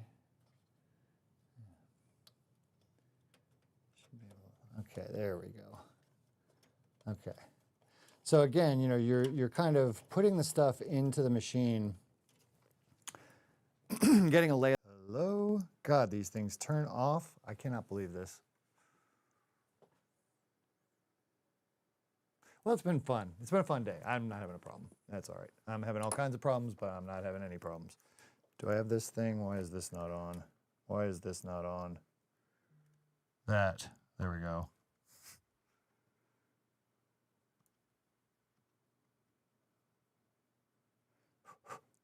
Okay. Been one of those days.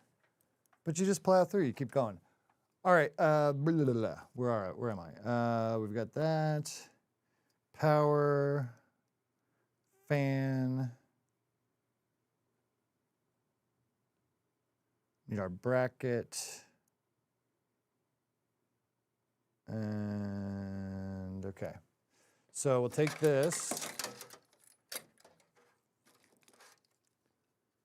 I'm going to have to clean that.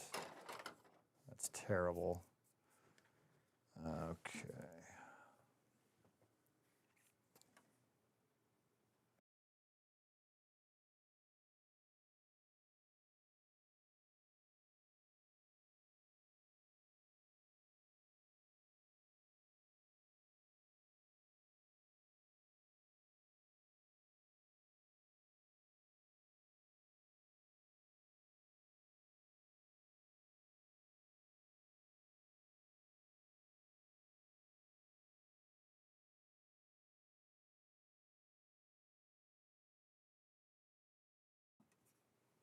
Okay.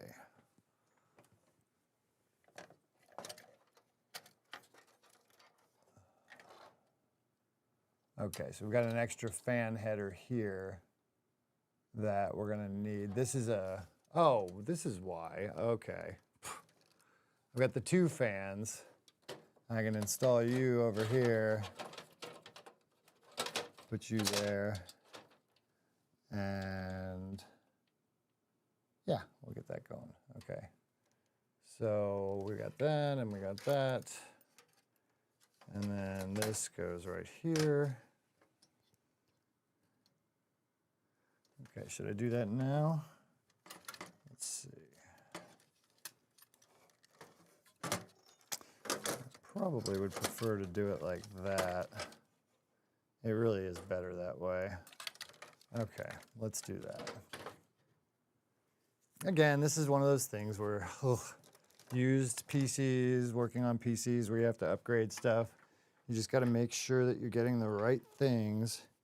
And I'm going to swap this fan out because you want to do it right. I mean, come on.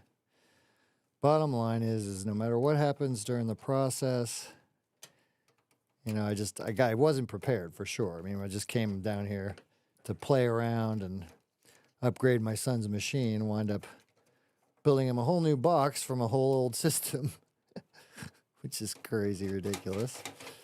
But, okay, I'll just do that. Come on, people. And this is, you know, just standard whole systems and everything is pretty straightforward. You know, quite often when you do this kind of stuff, you want to buy like little kits of screws and different things, like a computer screw kit to have extras, just in case, you know, you lose them or they go rolling under the carpet and you can never find them again, that kind of thing. So same thing, just, oh, wait a minute, what the hell was that? Did I not? Oh, that was weird.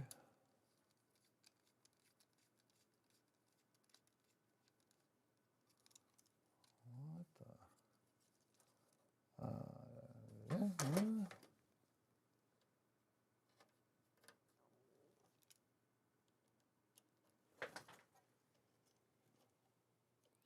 And you got to make sure that it's blowing the right way too. I will be cleaning this of dust. Pardon me.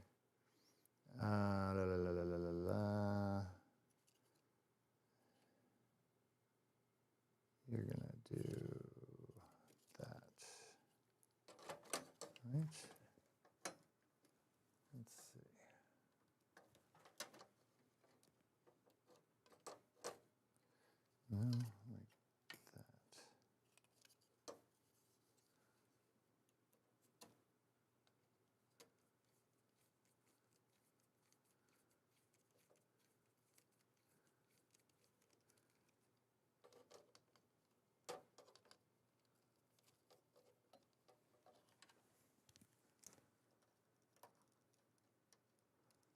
I'm just getting the screw holes lined up and making sure I'm doing it right. Everything has to be done properly or it's not worth doing. There we go. Get you a little grip on that. So yeah, I've been doing this for, what, how long is this now?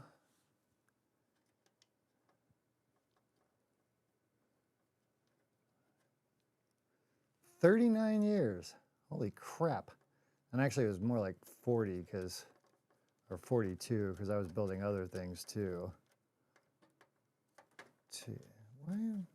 Okay, what is going on here? I must be missing the proper screws or something. Okay. This is an issue I've got now with this case, which is that I've got these screws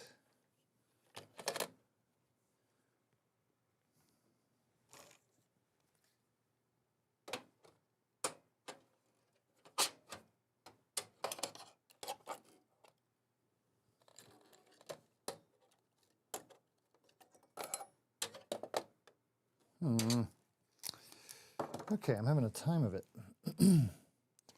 Lost one of those, and these won't work because the heads are too small for those.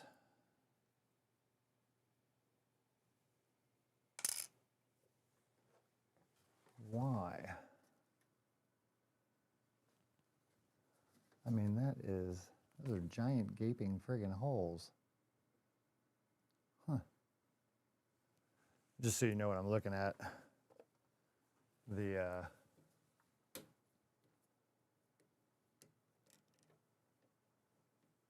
case here has these holes that you're supposed to screw your fan into, but these holes are ginormous, and I'm wondering why they're so big. I'm sure I had screws that fit that, but that is very weird. So I don't have, that's not going to work. Ginormous, right?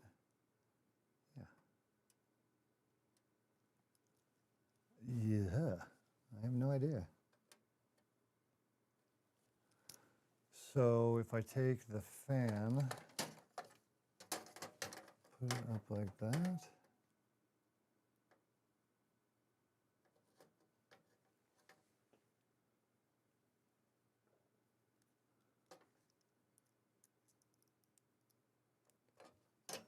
Very strange.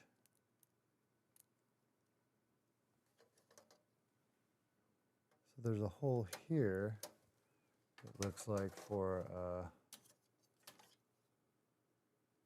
screw to go in.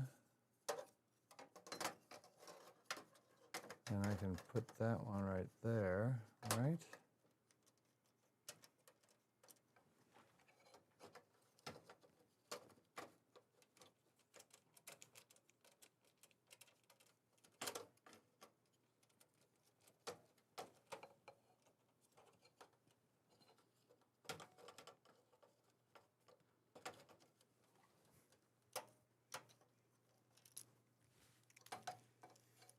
That's not going to work. Well, I've had a lot of fun with this today. This is not that difficult, honestly. I mean, not normally.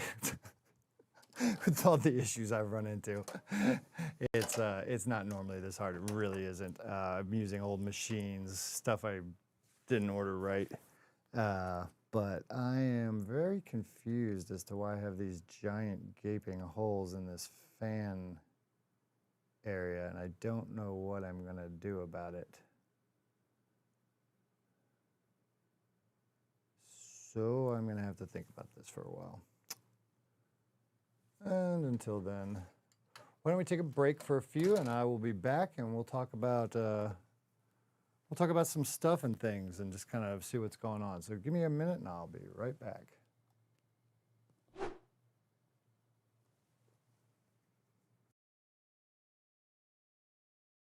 Testing 1, 2.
Okay, let's get back to it real quick. We are going to install everything, forget the fans for the moment, get everything up and running, turn it on, and get this puppy going so that you know that I can do it. Okay, so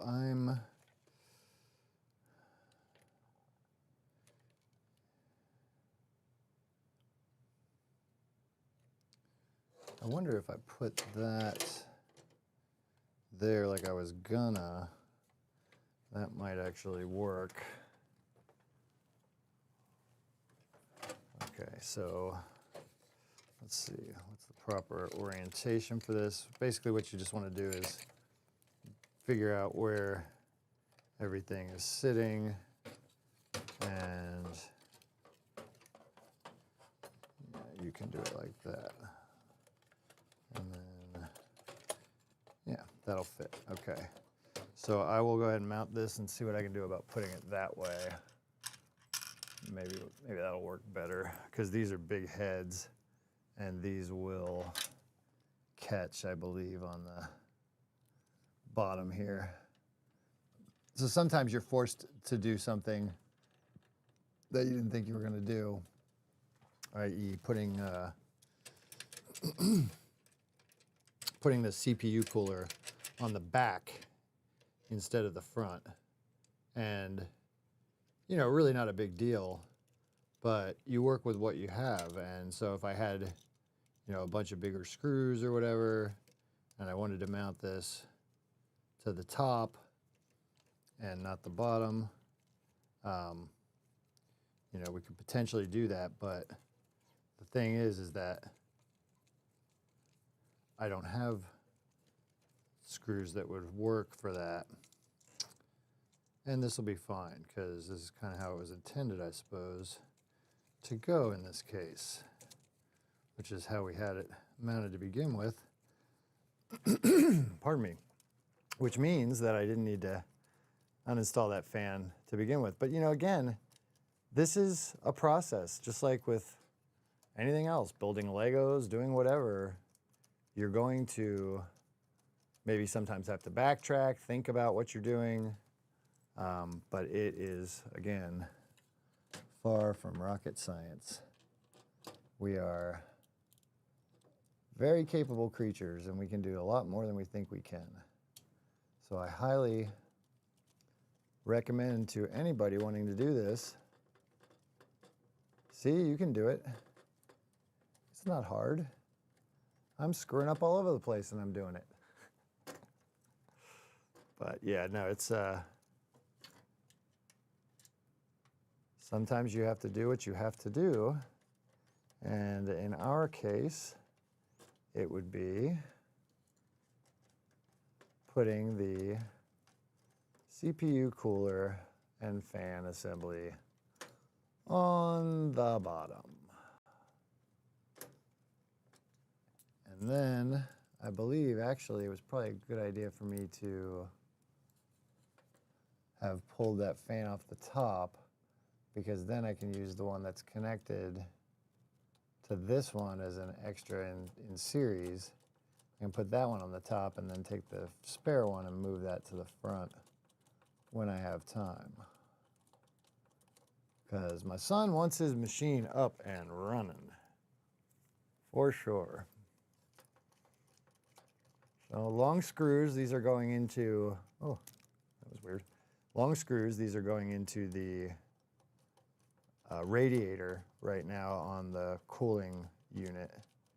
And so they're long screws that take a bit to screw all the way in, and they get kind of tight at the end.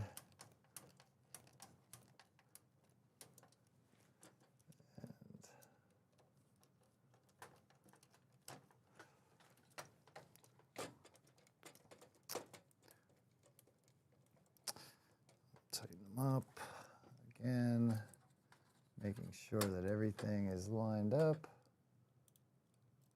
and all 4 screws are in before you tighten down.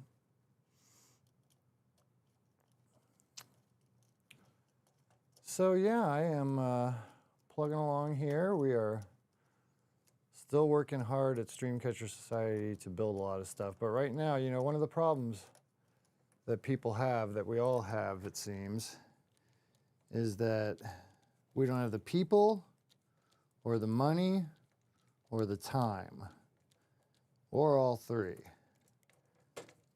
And you can really work your ass off for years and still not get to be where you need to be if you're doing it by yourself and on a shoestring budget and all that kind of stuff. And we're shoestring to a point. We've invested a lot of money already into our membership assets and our other things that we're going to be doing, but we have a lot of work to do, and I don't have the people, unfortunately, to do it. That's one of the only problems with living in a place that's very kind of backwards or a little more country, is that it's very hard to find people who are good at the kind of things you're good at when you're good at this kind of stuff.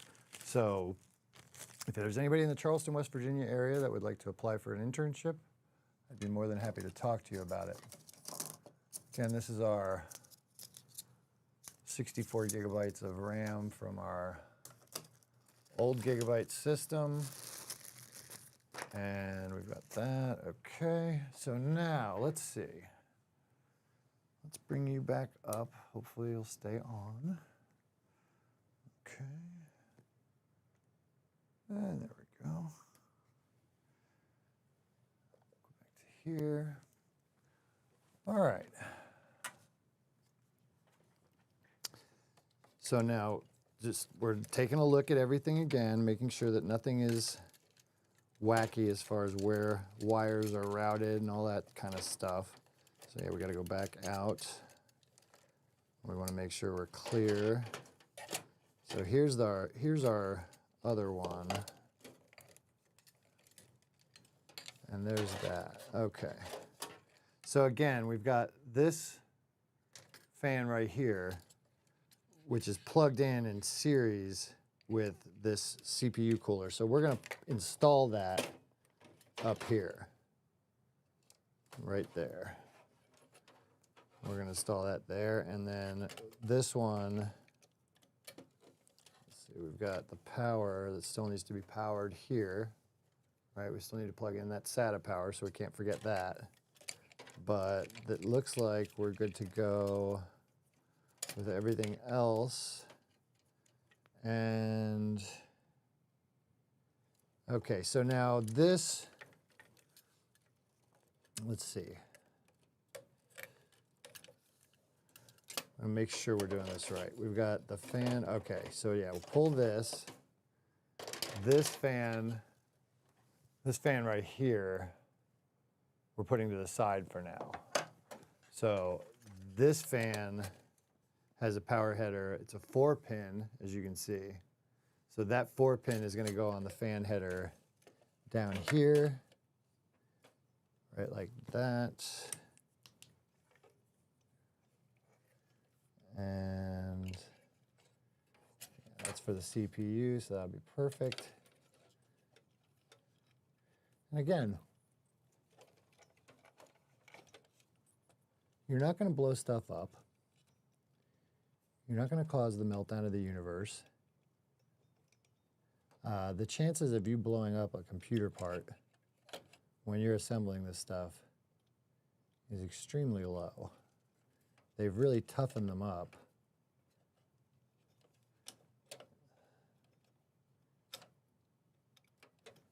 They've really toughened them up and made them, I don't want to say bulletproof. They're not bulletproof, but they're really, really they're very fault tolerant. They really are. I mean, they're not.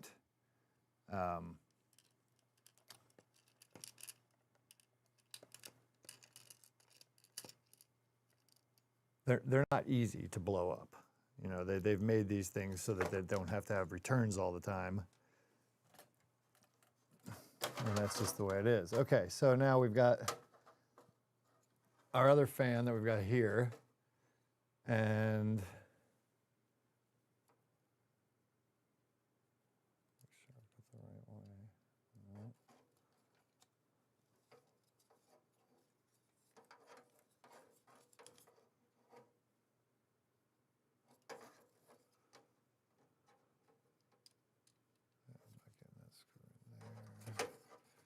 This one. Oh my Lord, I just dropped another one. Okay, so you heard that noise. We've got another screw over here. Okay, so we will just pick our puppy up.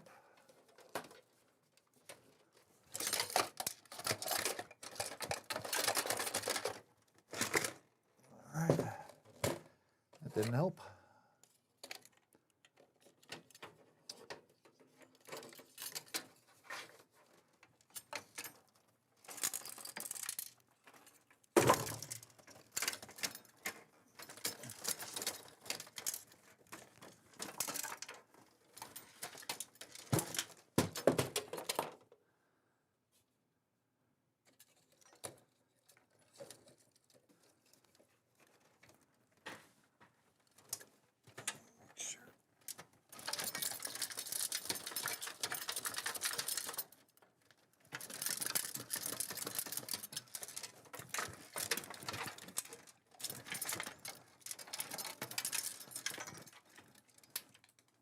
There we go. All right. That's better. Okay.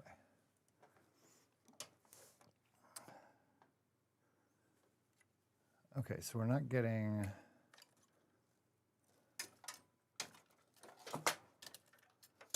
Let's see.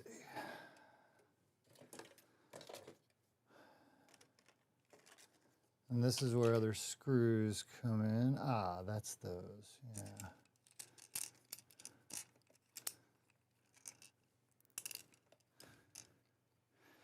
I'd very much like to find that other screw. Okay, give me a minute.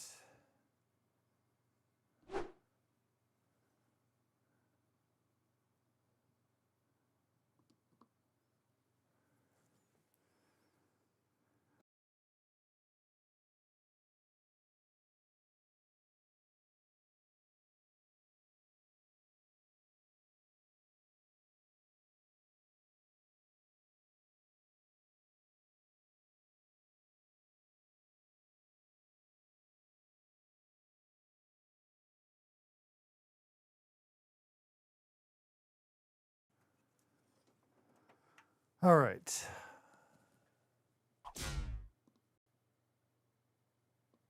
There we go. Back to it. Get my screws. And we will assemble, attach this. So I'm doing what? That way. And there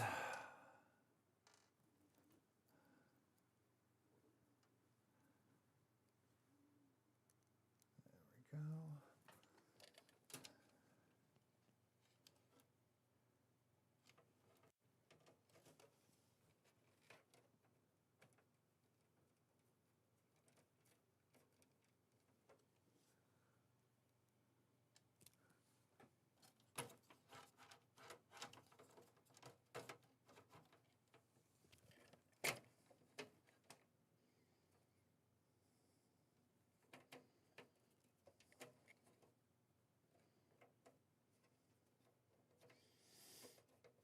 Just trying to find where the holes line up for this particular fan.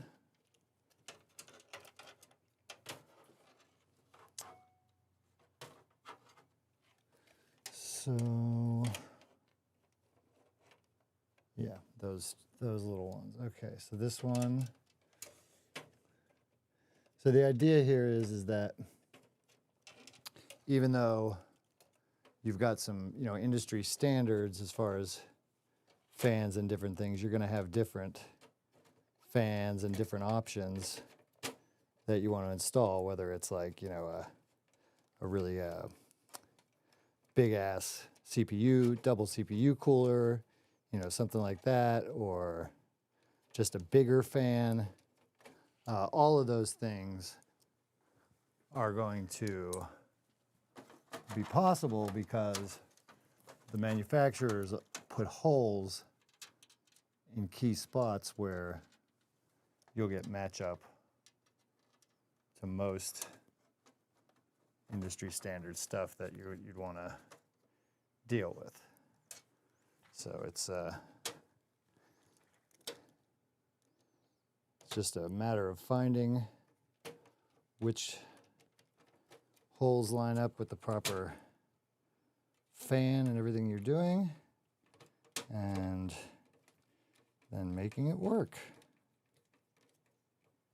So there's one, and there's two. And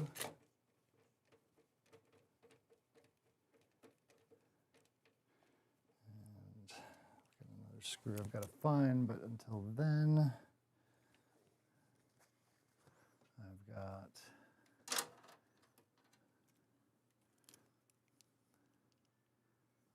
this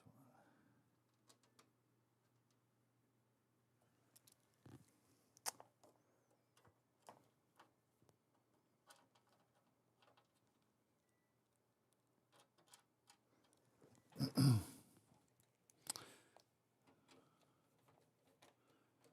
All right.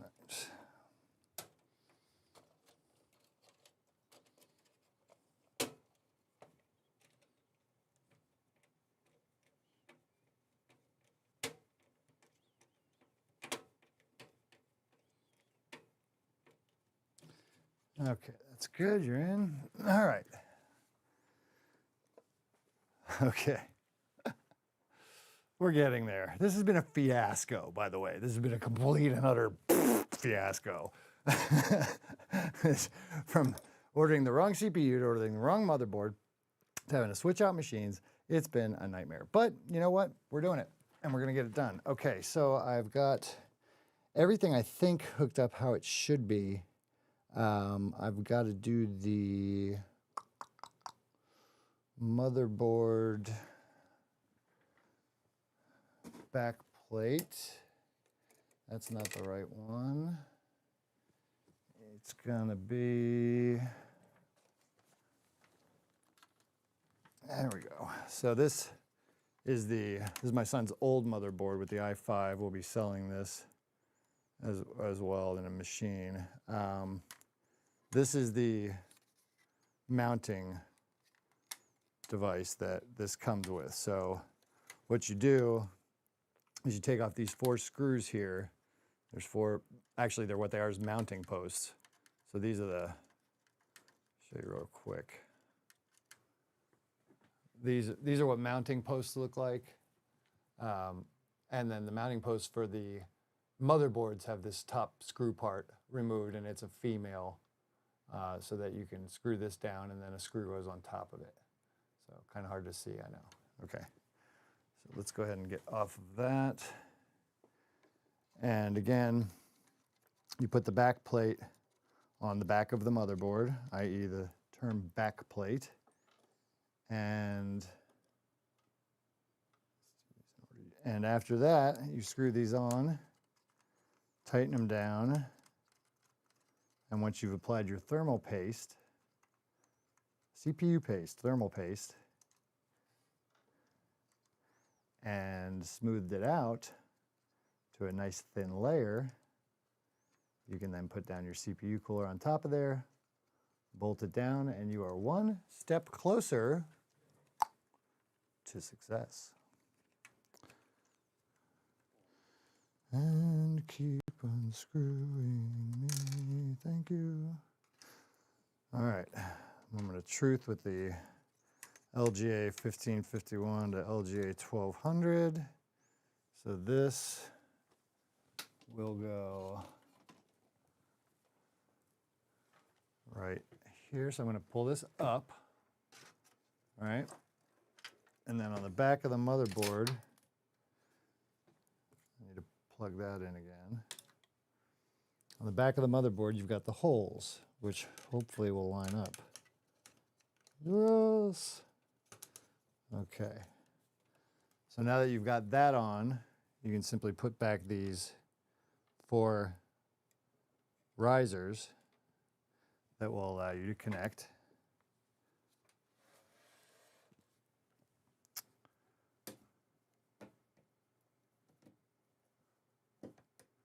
To the thingamadoo. Okay.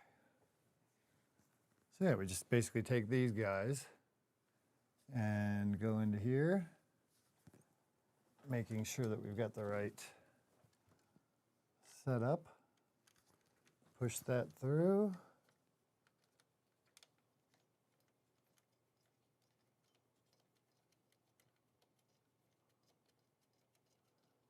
And some of these are metal, some of these are plastic. It really all depends. Doesn't matter all that much, but some of the higher quality ones are metal. But again, no big deal either way.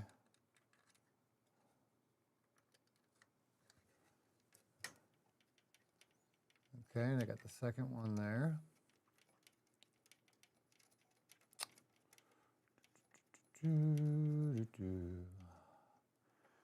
Okay. We'll go with number 3.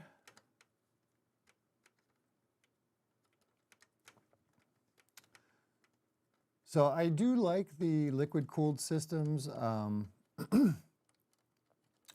Once you've had a liquid-cooled system go south on you and ruin your system or something, which has happened in the past, doesn't happen often, but it does.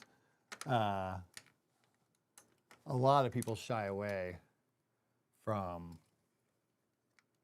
using liquid cooling, and they use, you know, high-priced, very big, air-cooled CPU coolers, like Corsair, or is it Corsair? Cooler Master has one that's like huge.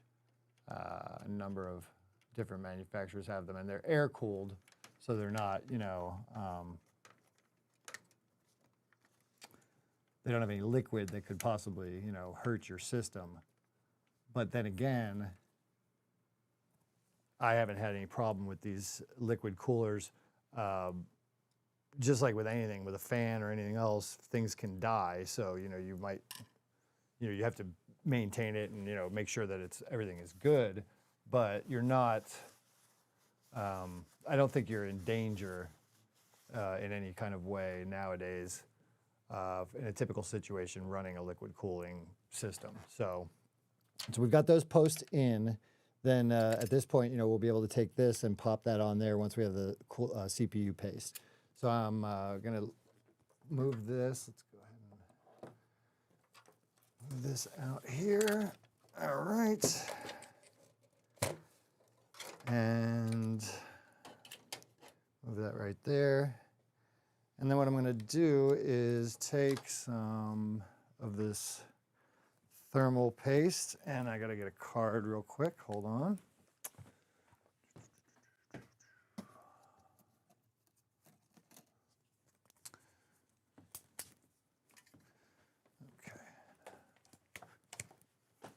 Anything with a nice plastic edge, just something that has a plastic edge to it. That can be, you can scrape and you can kind of feel the resistance. What you want is you're looking for a very thin, thin layer of thermal paste on the CPU, and you don't want it globbed up and spilling out over the sides. You want a nice, thin, even layer of probably, half a millimeter, not that thick, just enough to spread across the whole surface, cover it well, and cover it thoroughly. So show you what I mean. Let's go ahead and go back to here. And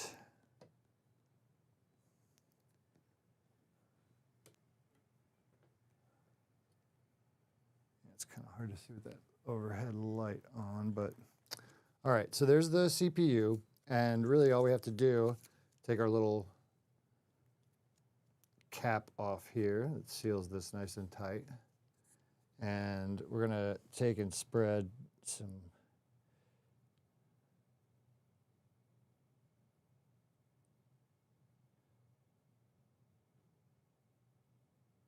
and I'm just getting enough that I know it's going to get to the edge of that proc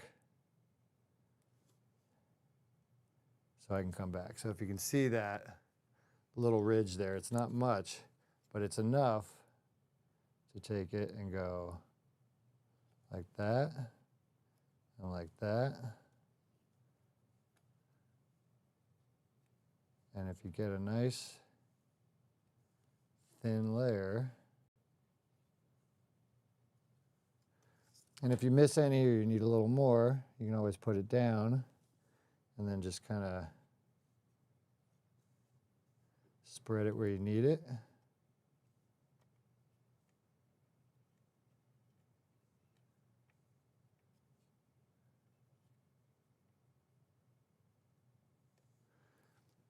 And I just like to make sure I can't see any of the CPU, but it's not too thick. So something like that is just fine. We'll go ahead and cap our thermal paste again. Again, this is, oops.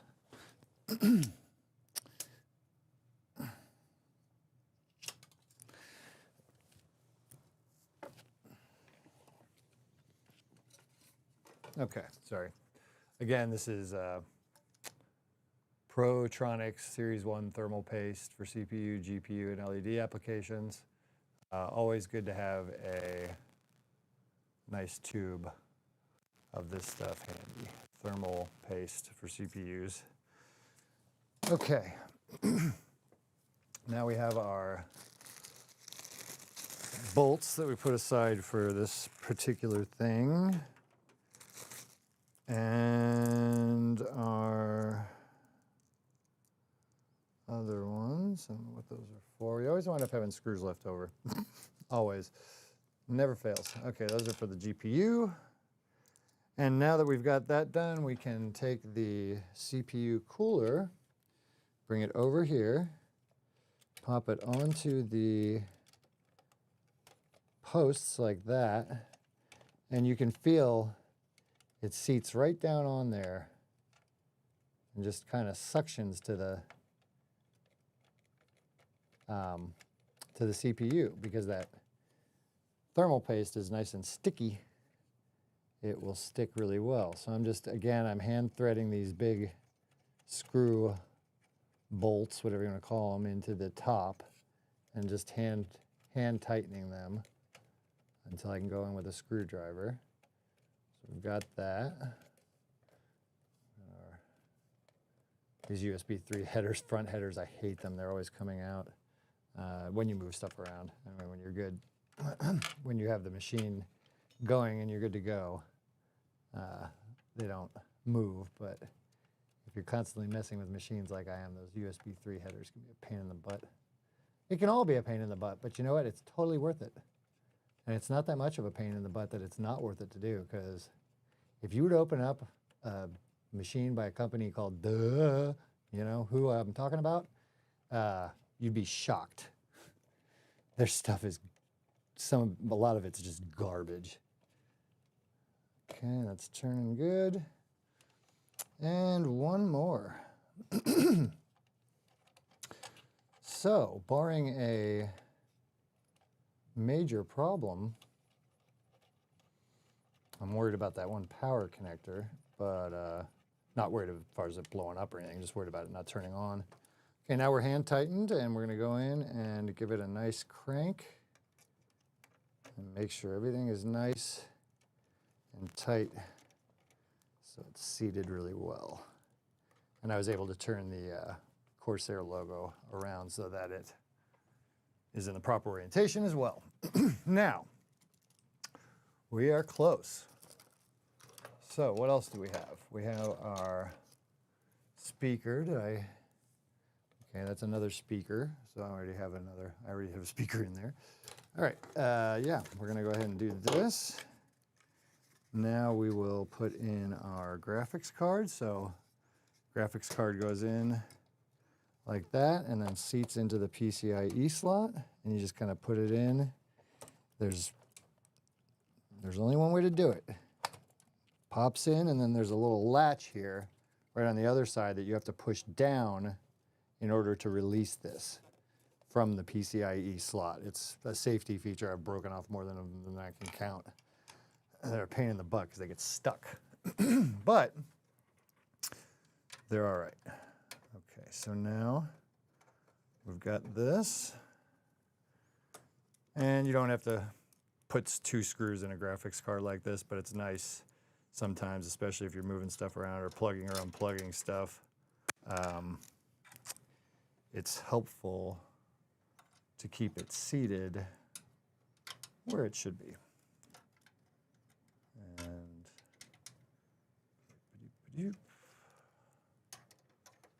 okay.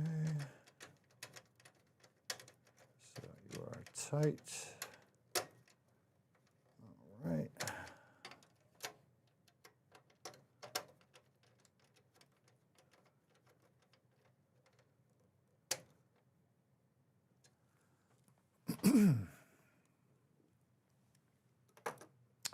Okay. Now that we have the graphics card in, we have to plug in the power for it. So again, we have power also for SATA here, and as like I said, we needed to plug in that one power. Where'd you go?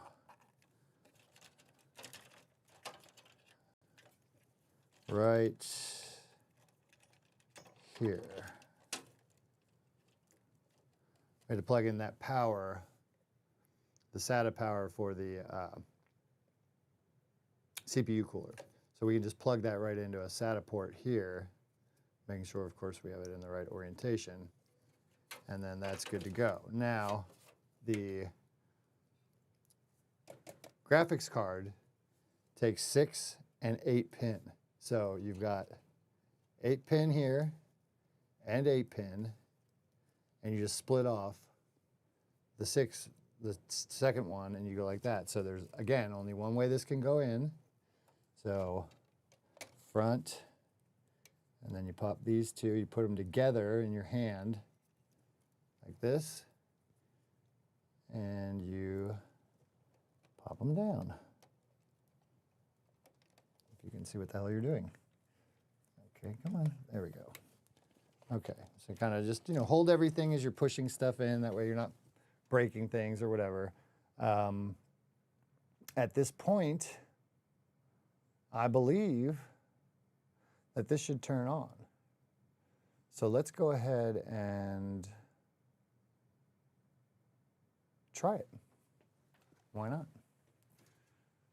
Okay, we've got the CPU, we've got the RAM, we've got the hard drive, we've got the graphics card, we've got the power supply, we've got all the things plugged in. The only question is that one, the power supply, is that correct? We'll see if it turns on. And then I'm gonna go ahead and lift this up, put this right here. And we're gonna have to try a monitor. Okay, and I'm gonna try and position that so it's not crazy in your face. All right, let's see.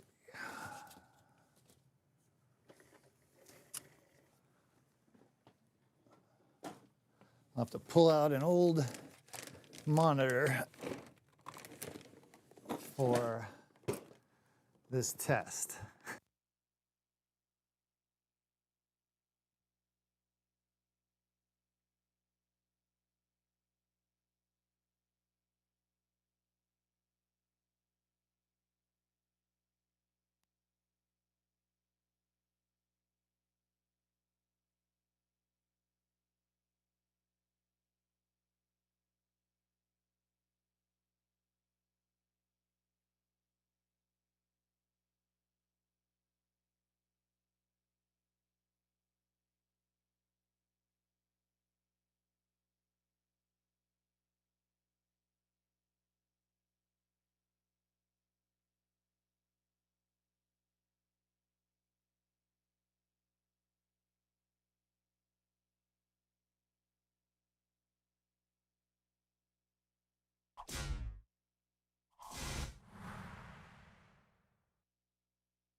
And A10 full.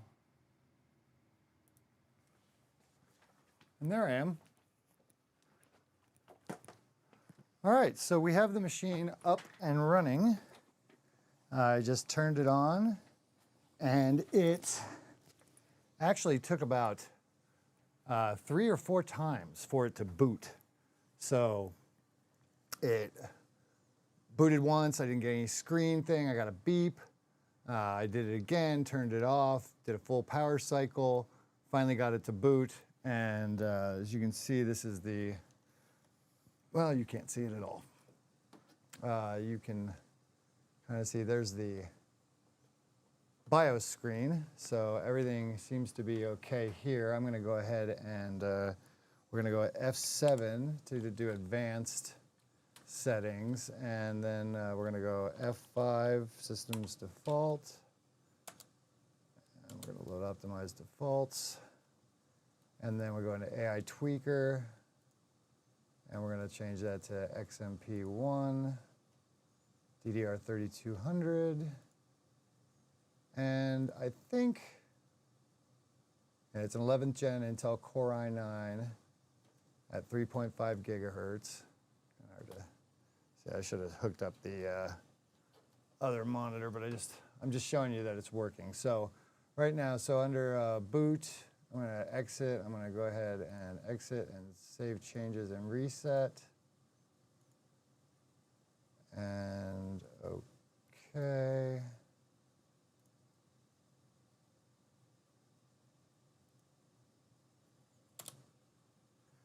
And that's gonna reboot. Now, I have the Windows 10 USB installer hooked up to the machine. So I hit the delete key. That's going to bring me back into the BIOS. And then I choose the boot tool to boot specifically from that drive. There's also boot menus and different things that you can get. But right now, I'm not getting a boot at all.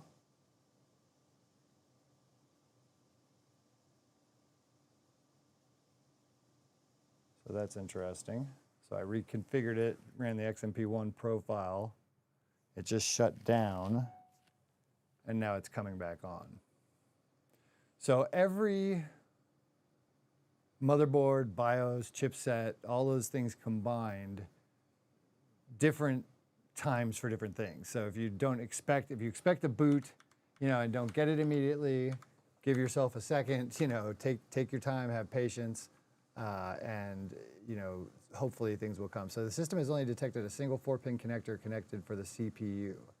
It is recommended to connect 8-pin power plug. Shit. Okay.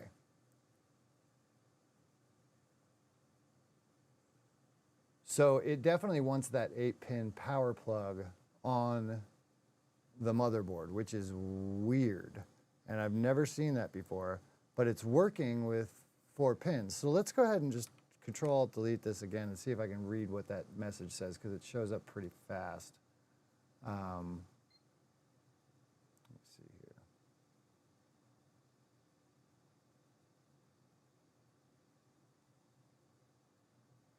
I want to take the splash screen off too. Connect 8-pin power plugs for system stability and to prevent the motherboard from overheating during heavy usage. Okay. So I'm going to go ahead and do that. I'm going to unplug and it's going to be kind of a pain in the butt because it's back behind everything now. I'm going to go ahead and unplug that power and see what I can do about plugging it back in. Let me see how hard that's going to be. Okay. I've never seen a motherboard, it's just the newer ones, I guess, with the 8-pin power as opposed to the...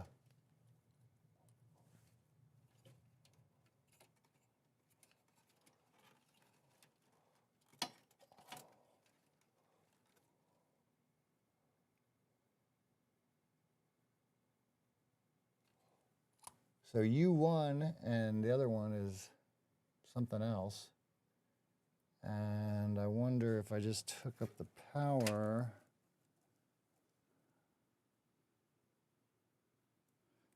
So it wants it, is that a 6 or an 8?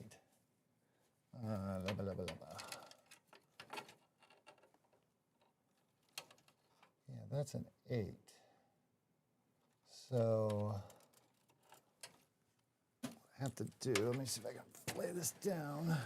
All right. I'm up here. I'm down here, I mean. Okay, so I'm of the opinion that, see, we've got C1, CP, and U1. And U looks like, I don't know. It's very weird. I've never had to plug in an 8-pin connector into the... We're going to go ahead and take a look at this. So, one thing you can just do real quick is, which is what I'm going to do, is I'm just going to go online and I'm going to search for 8-pin power on the Z590P Wi-Fi from ASUS. So we're going to Z590P-Wi-Fi 8-pin power, what to use. 2484-pin power supply.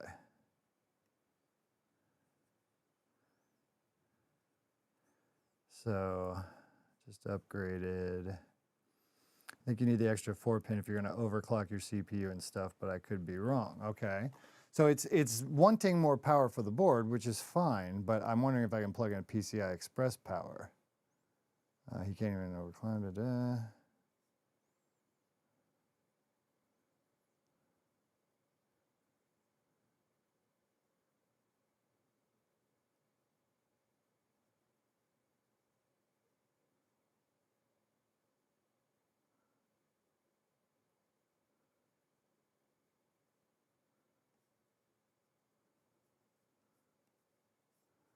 Okay, that didn't give me what I need yet.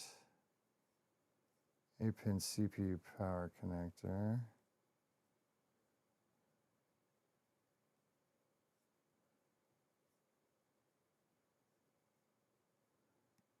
Eight pins plus 4 pins. So, you know, this is one of those things where it's like, if I haven't seen this, chances are other experts haven't either. Has an ASUS Z590. The power connector to the motherboard has an 8-pin connector and a 4-pin connector. My power supply, see the same thing. So this guy's got the same problem. Okay, and what's the, I have 2 8-pin connectors. If I connect both, one would have 4 pins left over.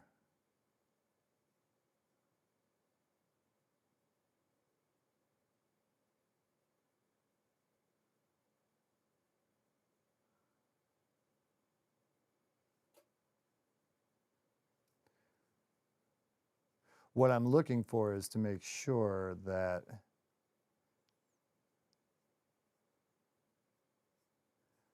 yeah, it looks like I can use a PCI Express 8-pin cable. So I want to make sure of that before I plug it in and blow something up, which is all, you know, and the power should be the power, but you never know. When something is labeled, you want to make sure that you're doing it properly. So let's go ahead and grab the U1. Oh, let's see here. This is going to be a minute, pardon me. Okay, so we've got that one, which, all right, I will see if I can't pull this power around from the back. Might be easier.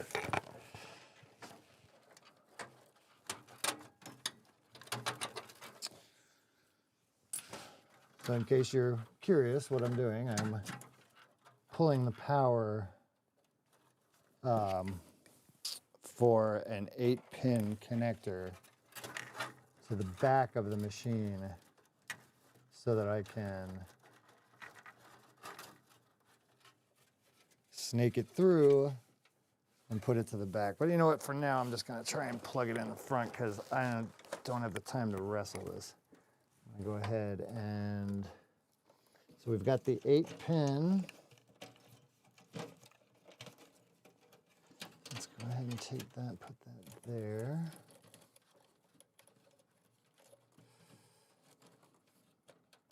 And cabling and all that, you know, it's just a matter of making sure that you're doing it right, taking your time, and not rushing. That is just a really hard connector to get to in the back corner, which is why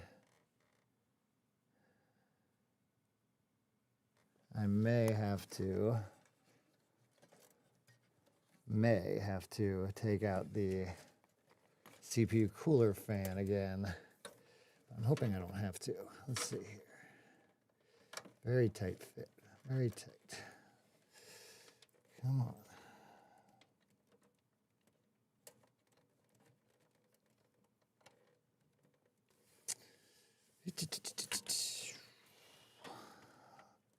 This is probably the least entertaining YouTube stuff you could find right now, and I hope you're not having fun, because I'm not either. All right. Jeez, Mundo.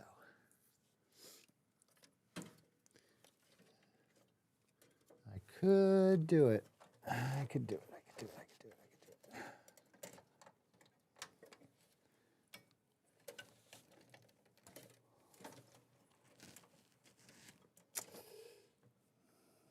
Come on.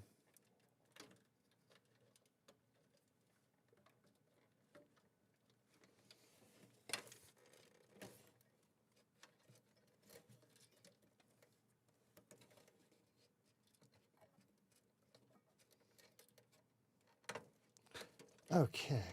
Ah, did I get it? Come on. Yes, got it. Jeez, it's tight. Okay. That's what she said, I know. Ha ha ha. All right. Move that one out of the way so I can access Yuba-Duba. All right, now that should be that way. And an 8-pin. You have to put them together. And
I don't know why this thing keeps turning.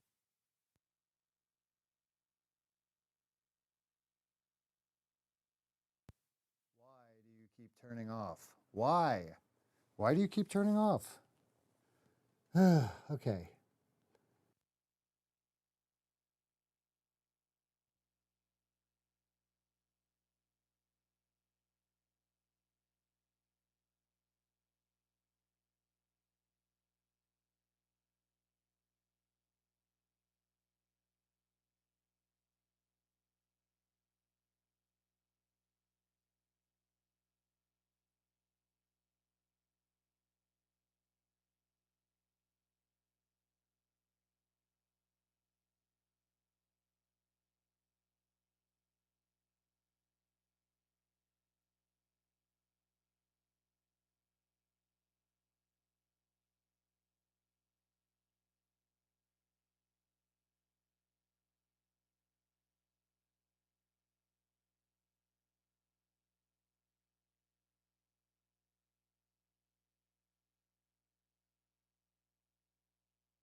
Okay, back again. Sound is off. Holy shit, I just don't know what the heck is going on with this thing.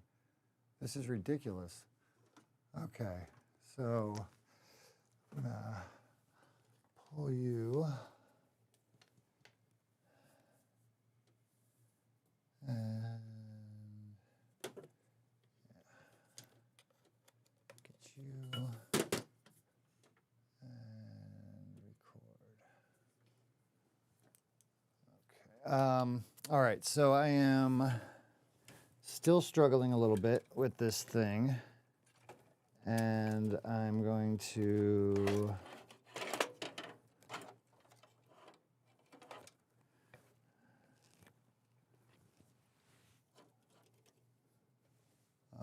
lose my mind.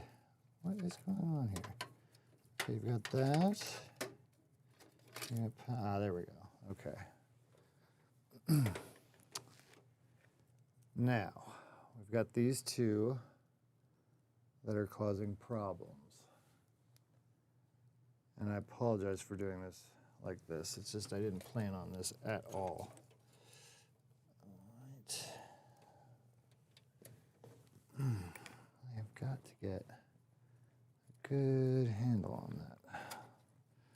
Let's see.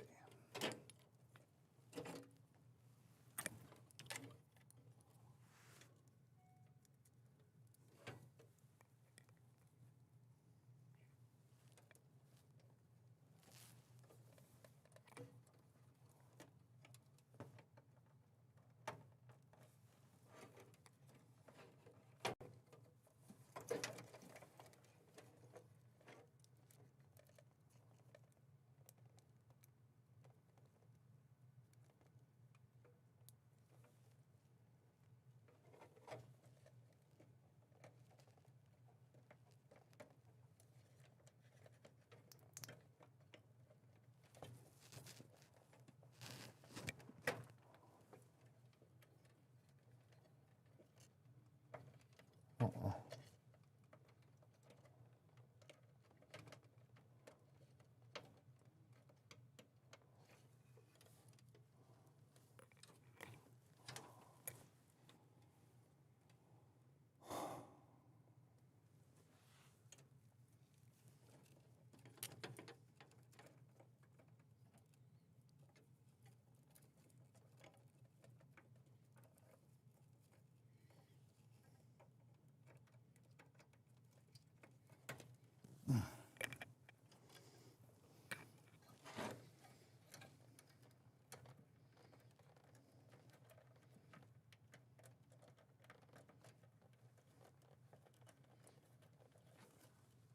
No, shit.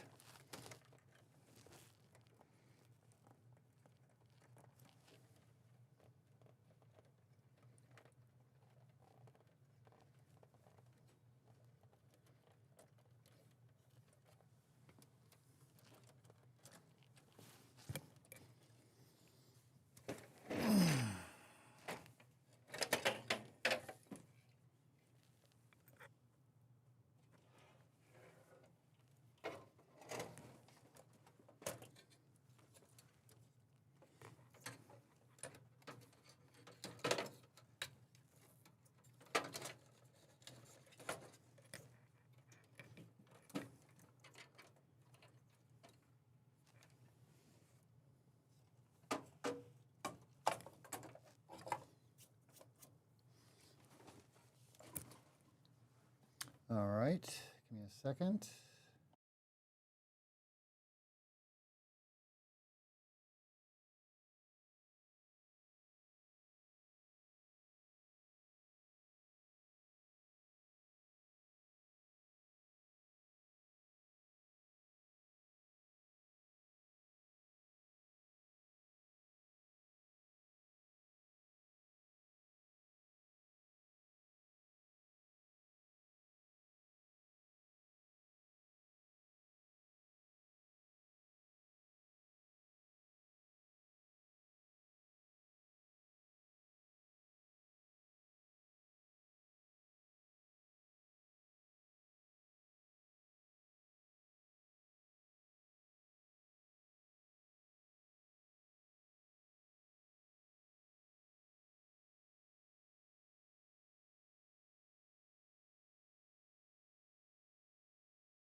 All right, we have, we're done. I think we're done. Okay, let's try powering this puppy on and see what happens. Yeah. Let's see what's happening. All right, let's screw another screw in here. All right. Well, I'm gonna have to build another system entirely from scratch with brand new parts to show you how freaking easy it is. Because I can do this in an hour, 2 hours. It's very simple to put a machine together. Maybe somebody will sponsor me to do it because I've worked with ASUS and Gigabyte in the past, and Intergraph and SGI and IBM and you name it. So maybe they'll reach out. We want to help people build their own shit. Really, seriously, build your own stuff. Okay, now we are plugged in, we're powered on. Let's try it.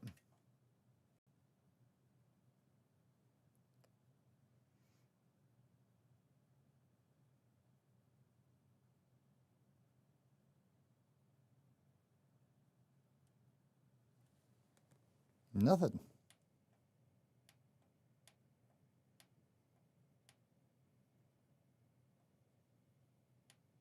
Very interesting.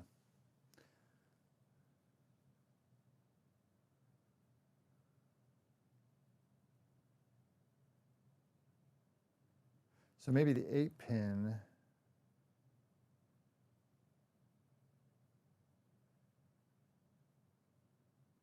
And then add a 4-pin. Okay, well, I didn't do that right then. Okay, so what I did is I tried to add an 8-pin for like a graphics card, took the 2 4-pins off, and added one 4-pin back. But what I need to do is take the 2 4-pins, put it onto the 8-pin, and then use a 4-pin to accentuate the power with if I've got one. So let me go ahead and do that. We'll be right back.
Okay, I'm back with audio and video.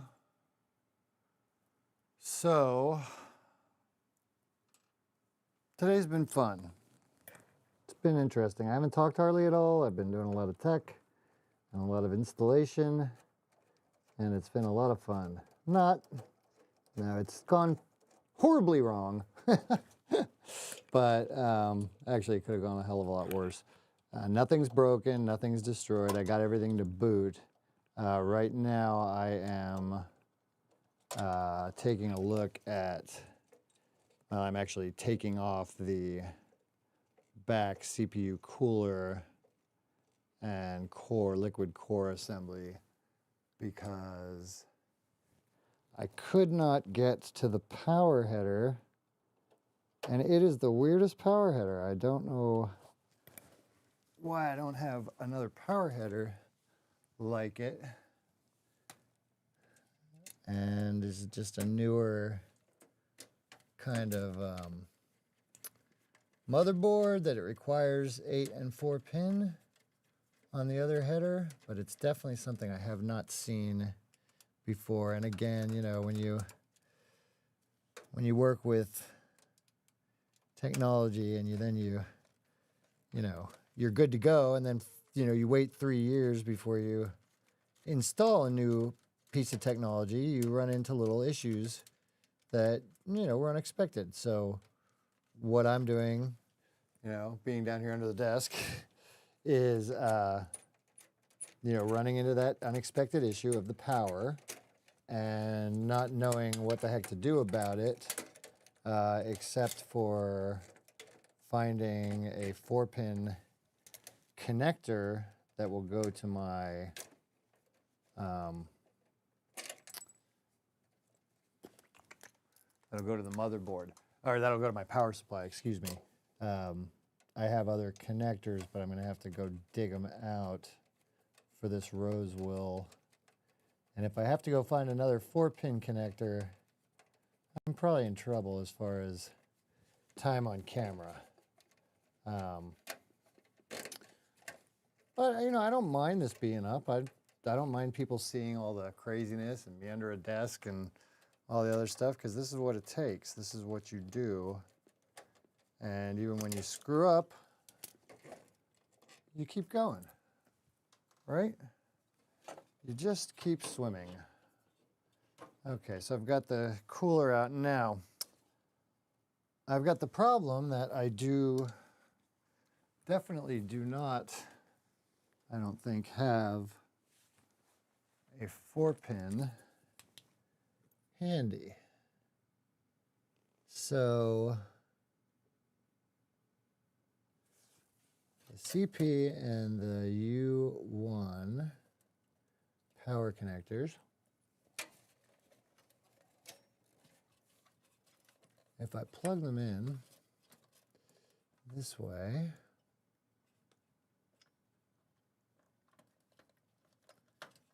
okay,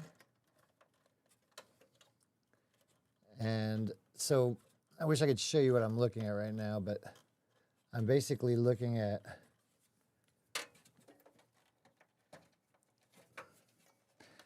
power connectors that let's try that. So what I did is I plugged in the 2 4-pin connectors to the 8-pin, leaving 1 4-pin blank. But I want to see if I get the same message that I was getting before. So let's see. Okay, so I just turned it on. And are we still broadcasting on our audio? Yes. Okay, I got the power.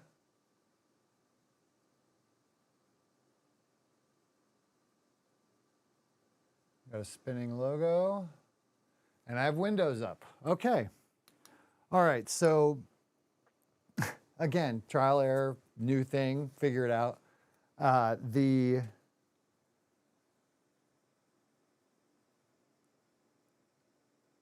headers on the motherboard, there's power headers, a big 24-pin And then on the other side at the top left, there's usually 2 4-pins. There are now 3 4-pins. So it's actually an 8-pin and a 4-pin. And there's 2 4-pins that typically go on a motherboard.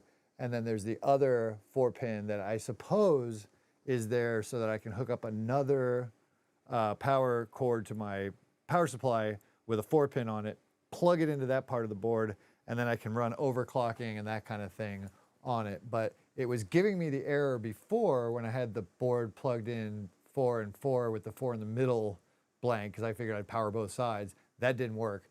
So I plugged them in both, and then this worked, and I now have Windows up. So as you can see, we're going to be installing Windows here, and that's great. So now that I know that, I'm going to turn it off, and I shouldn't need the power because we're not going to overclock my son's machine. We're going to let it run at a standard rate. But again, we've gotten this machine up. So what did we do today? Oh my Lord, what did we do? The idea was to upgrade my son's machine for Christmas, be a nice guy, got him a new processor, wrong processor. Had to go get him another motherboard, got him the wrong motherboard because I thought it was a different size that I was ordering. So when I finally figured that out, I put it in an older box I have, a really nice Thermaltake level 10, and I plugged everything together. I had some issues with the power supply headers on the motherboard that I hadn't experienced before, which was 12 pins up at the top versus 8. So that's on the newer boards, you're going to have extra power that needs to be supplied to the board, especially if you overclock it. I will wind up probably putting a 4-pin on there, but since it didn't give me a message, I'm going to go ahead and try and test and just see what happens, because I want to know, is that 4-pin extra power header on the board absolutely necessary to run it even with an overclock, or is this just extra, or is it fault tolerance, what is it? So we'll figure that out. As we are finishing that and getting everything running, we can just install Windows and get it going, and then my son will have his box up and running again. So we're going to go ahead and continue doing that, and I'll just continue talking at this point because there's not much more technical stuff that I have to focus on. But let me go ahead and put this CPU cooler chiller back in here. And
Okay.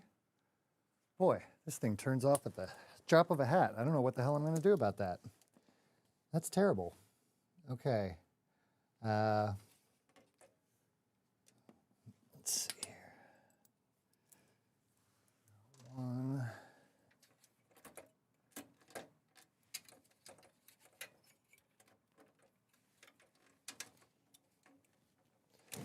Okay, just gonna give this the basic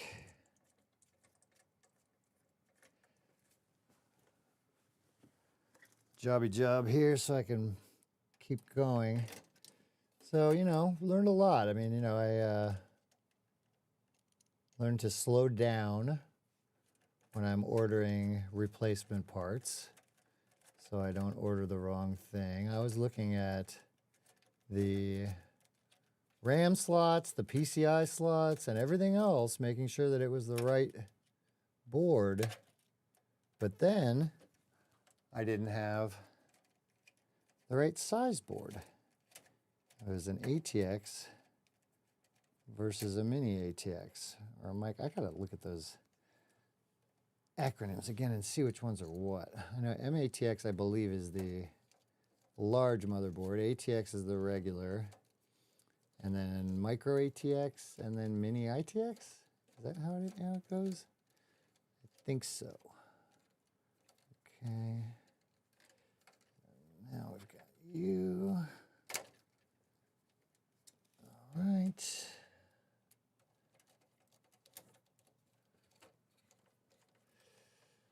Almost there.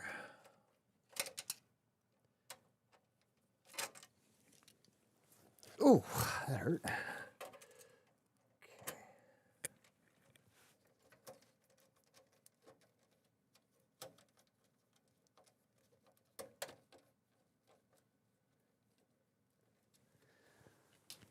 Okay, we've got you plugged in. And we're turned on here. Okay.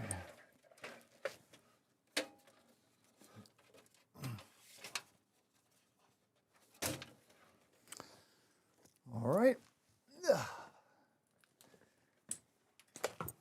Let's do this one more time. All right. So we've got our display, everything going good.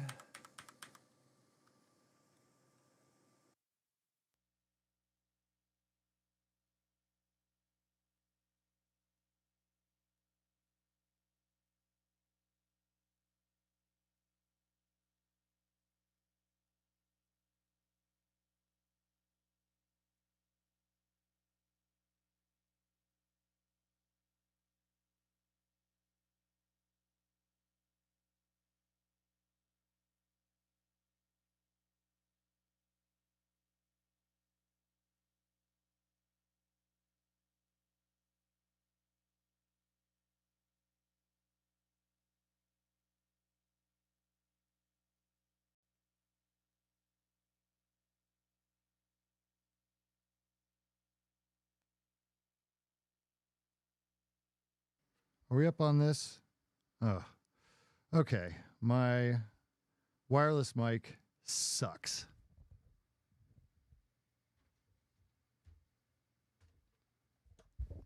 It's freaking terrible. And this is my Shure SM7B, which I love, but I can't walk around with it. So I'm going to turn it the other way, and I'm going to go around and just show you real quick what we're going to do with Windows. And I've got to figure out what the hell's wrong with this wireless lab or get another one. If anybody knows a good one, or if a company wants to send me one for review that is really, really, really good, I'll go ahead and review it. Way better than this, by the way.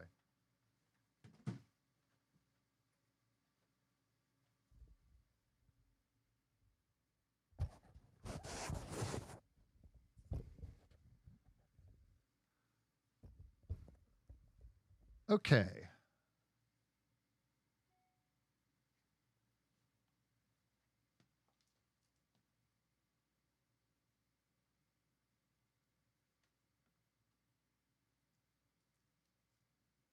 Looks like we got some camera artifacting going on I didn't know about either. This is always fun. Okay.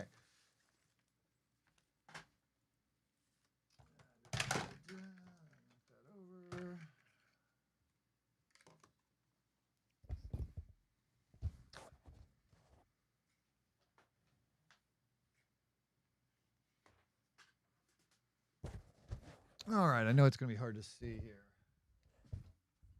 It's going to be really hard to see. Okay. So we're going to install now.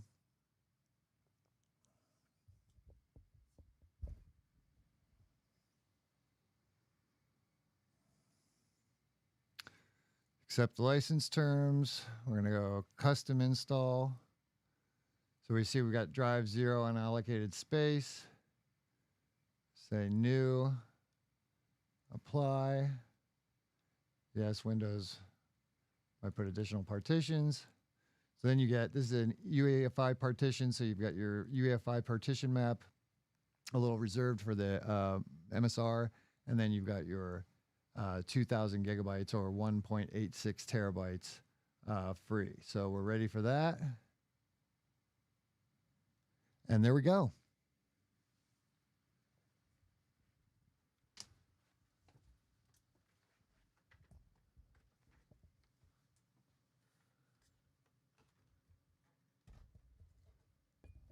All right, so really what I wanted to show you today, it's okay that I screwed up. I mean, it really is. My wife doesn't think so, but it is. It's okay that I screwed up, and it's okay.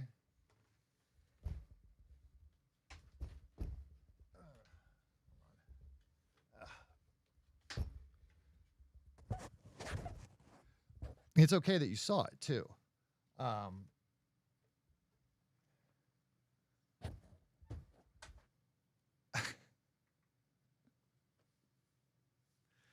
This is a disaster without this lavalier mic.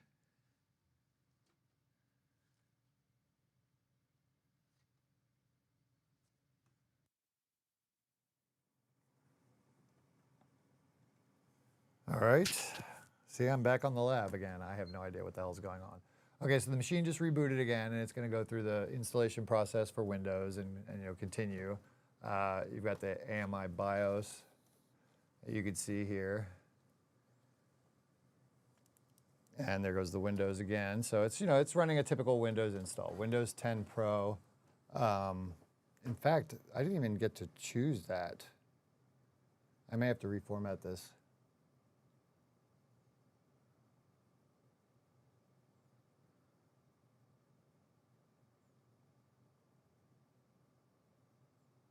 Yeah, I didn't even get to choose Windows 10 Pro. What the hell's going on with this?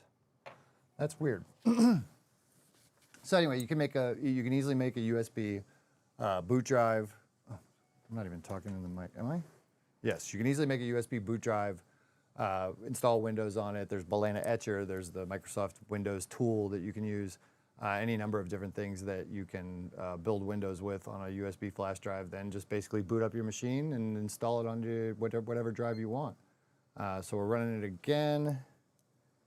And like I said, I may wind up needing to reinstall this and reformat it because I did not get to choose Windows 10 Pro, which is what I want. So I don't know why that is the case, but we shall see what we shall see. It's running through the install and should be done within a few minutes. So yeah, we've had a full day of dealing with crap. So United States, yes. US, yes. No, we're not going to add another layout. And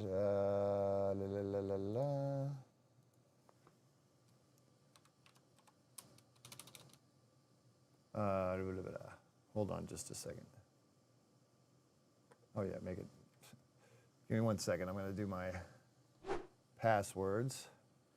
Okay, I'm still hot, and I don't know why I wouldn't be for some reason. Okay.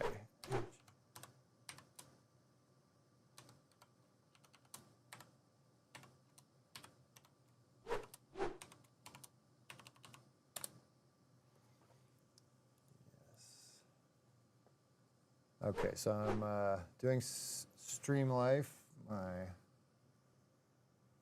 network, and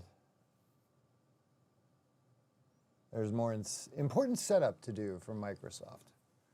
So again,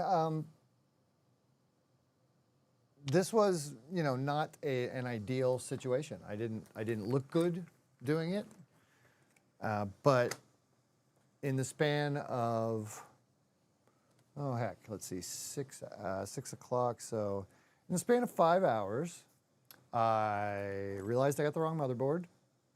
Once I tried to put it in a machine that I took all.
Okay, am I up? All right, I'm up again.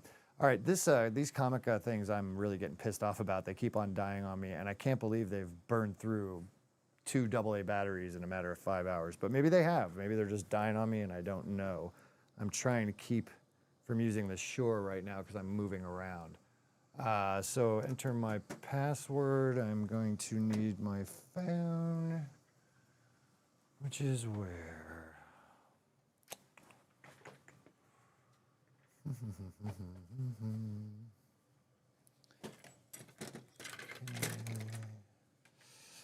Let's go ahead and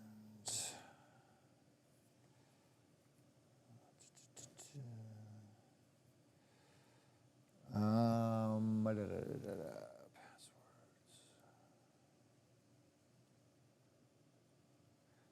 I usually know all my passwords, but I just changed my Microsoft one recently, and I want to make sure I got it right.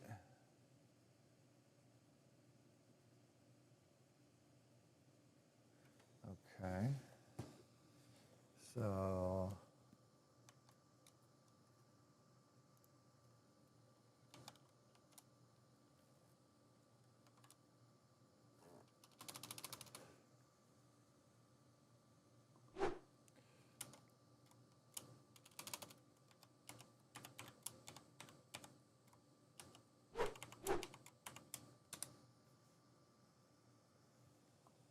okay.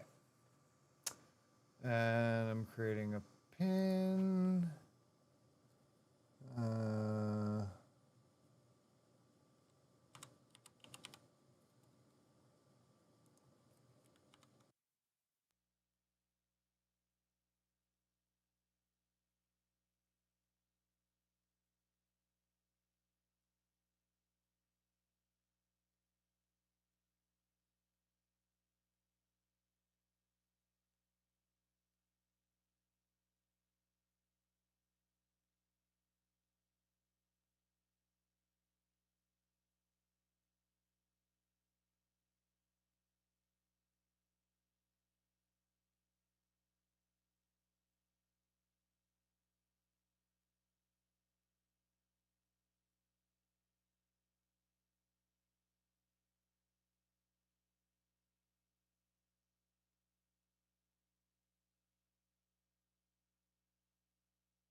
Okay,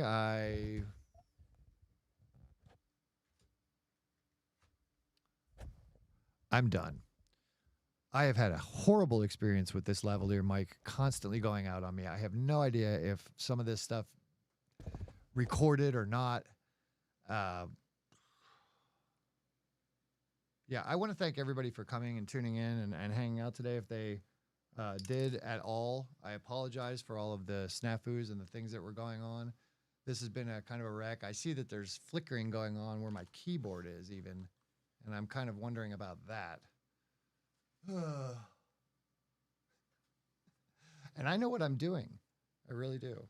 I think this will get deleted though. So thank you for tuning in. Appreciate your time. Thanks again. Take care. God bless. This is Chris with StreamCatcher Society. I'll see you next time for some really cool reviews and some other things we'll be doing with a lot less stuff going on.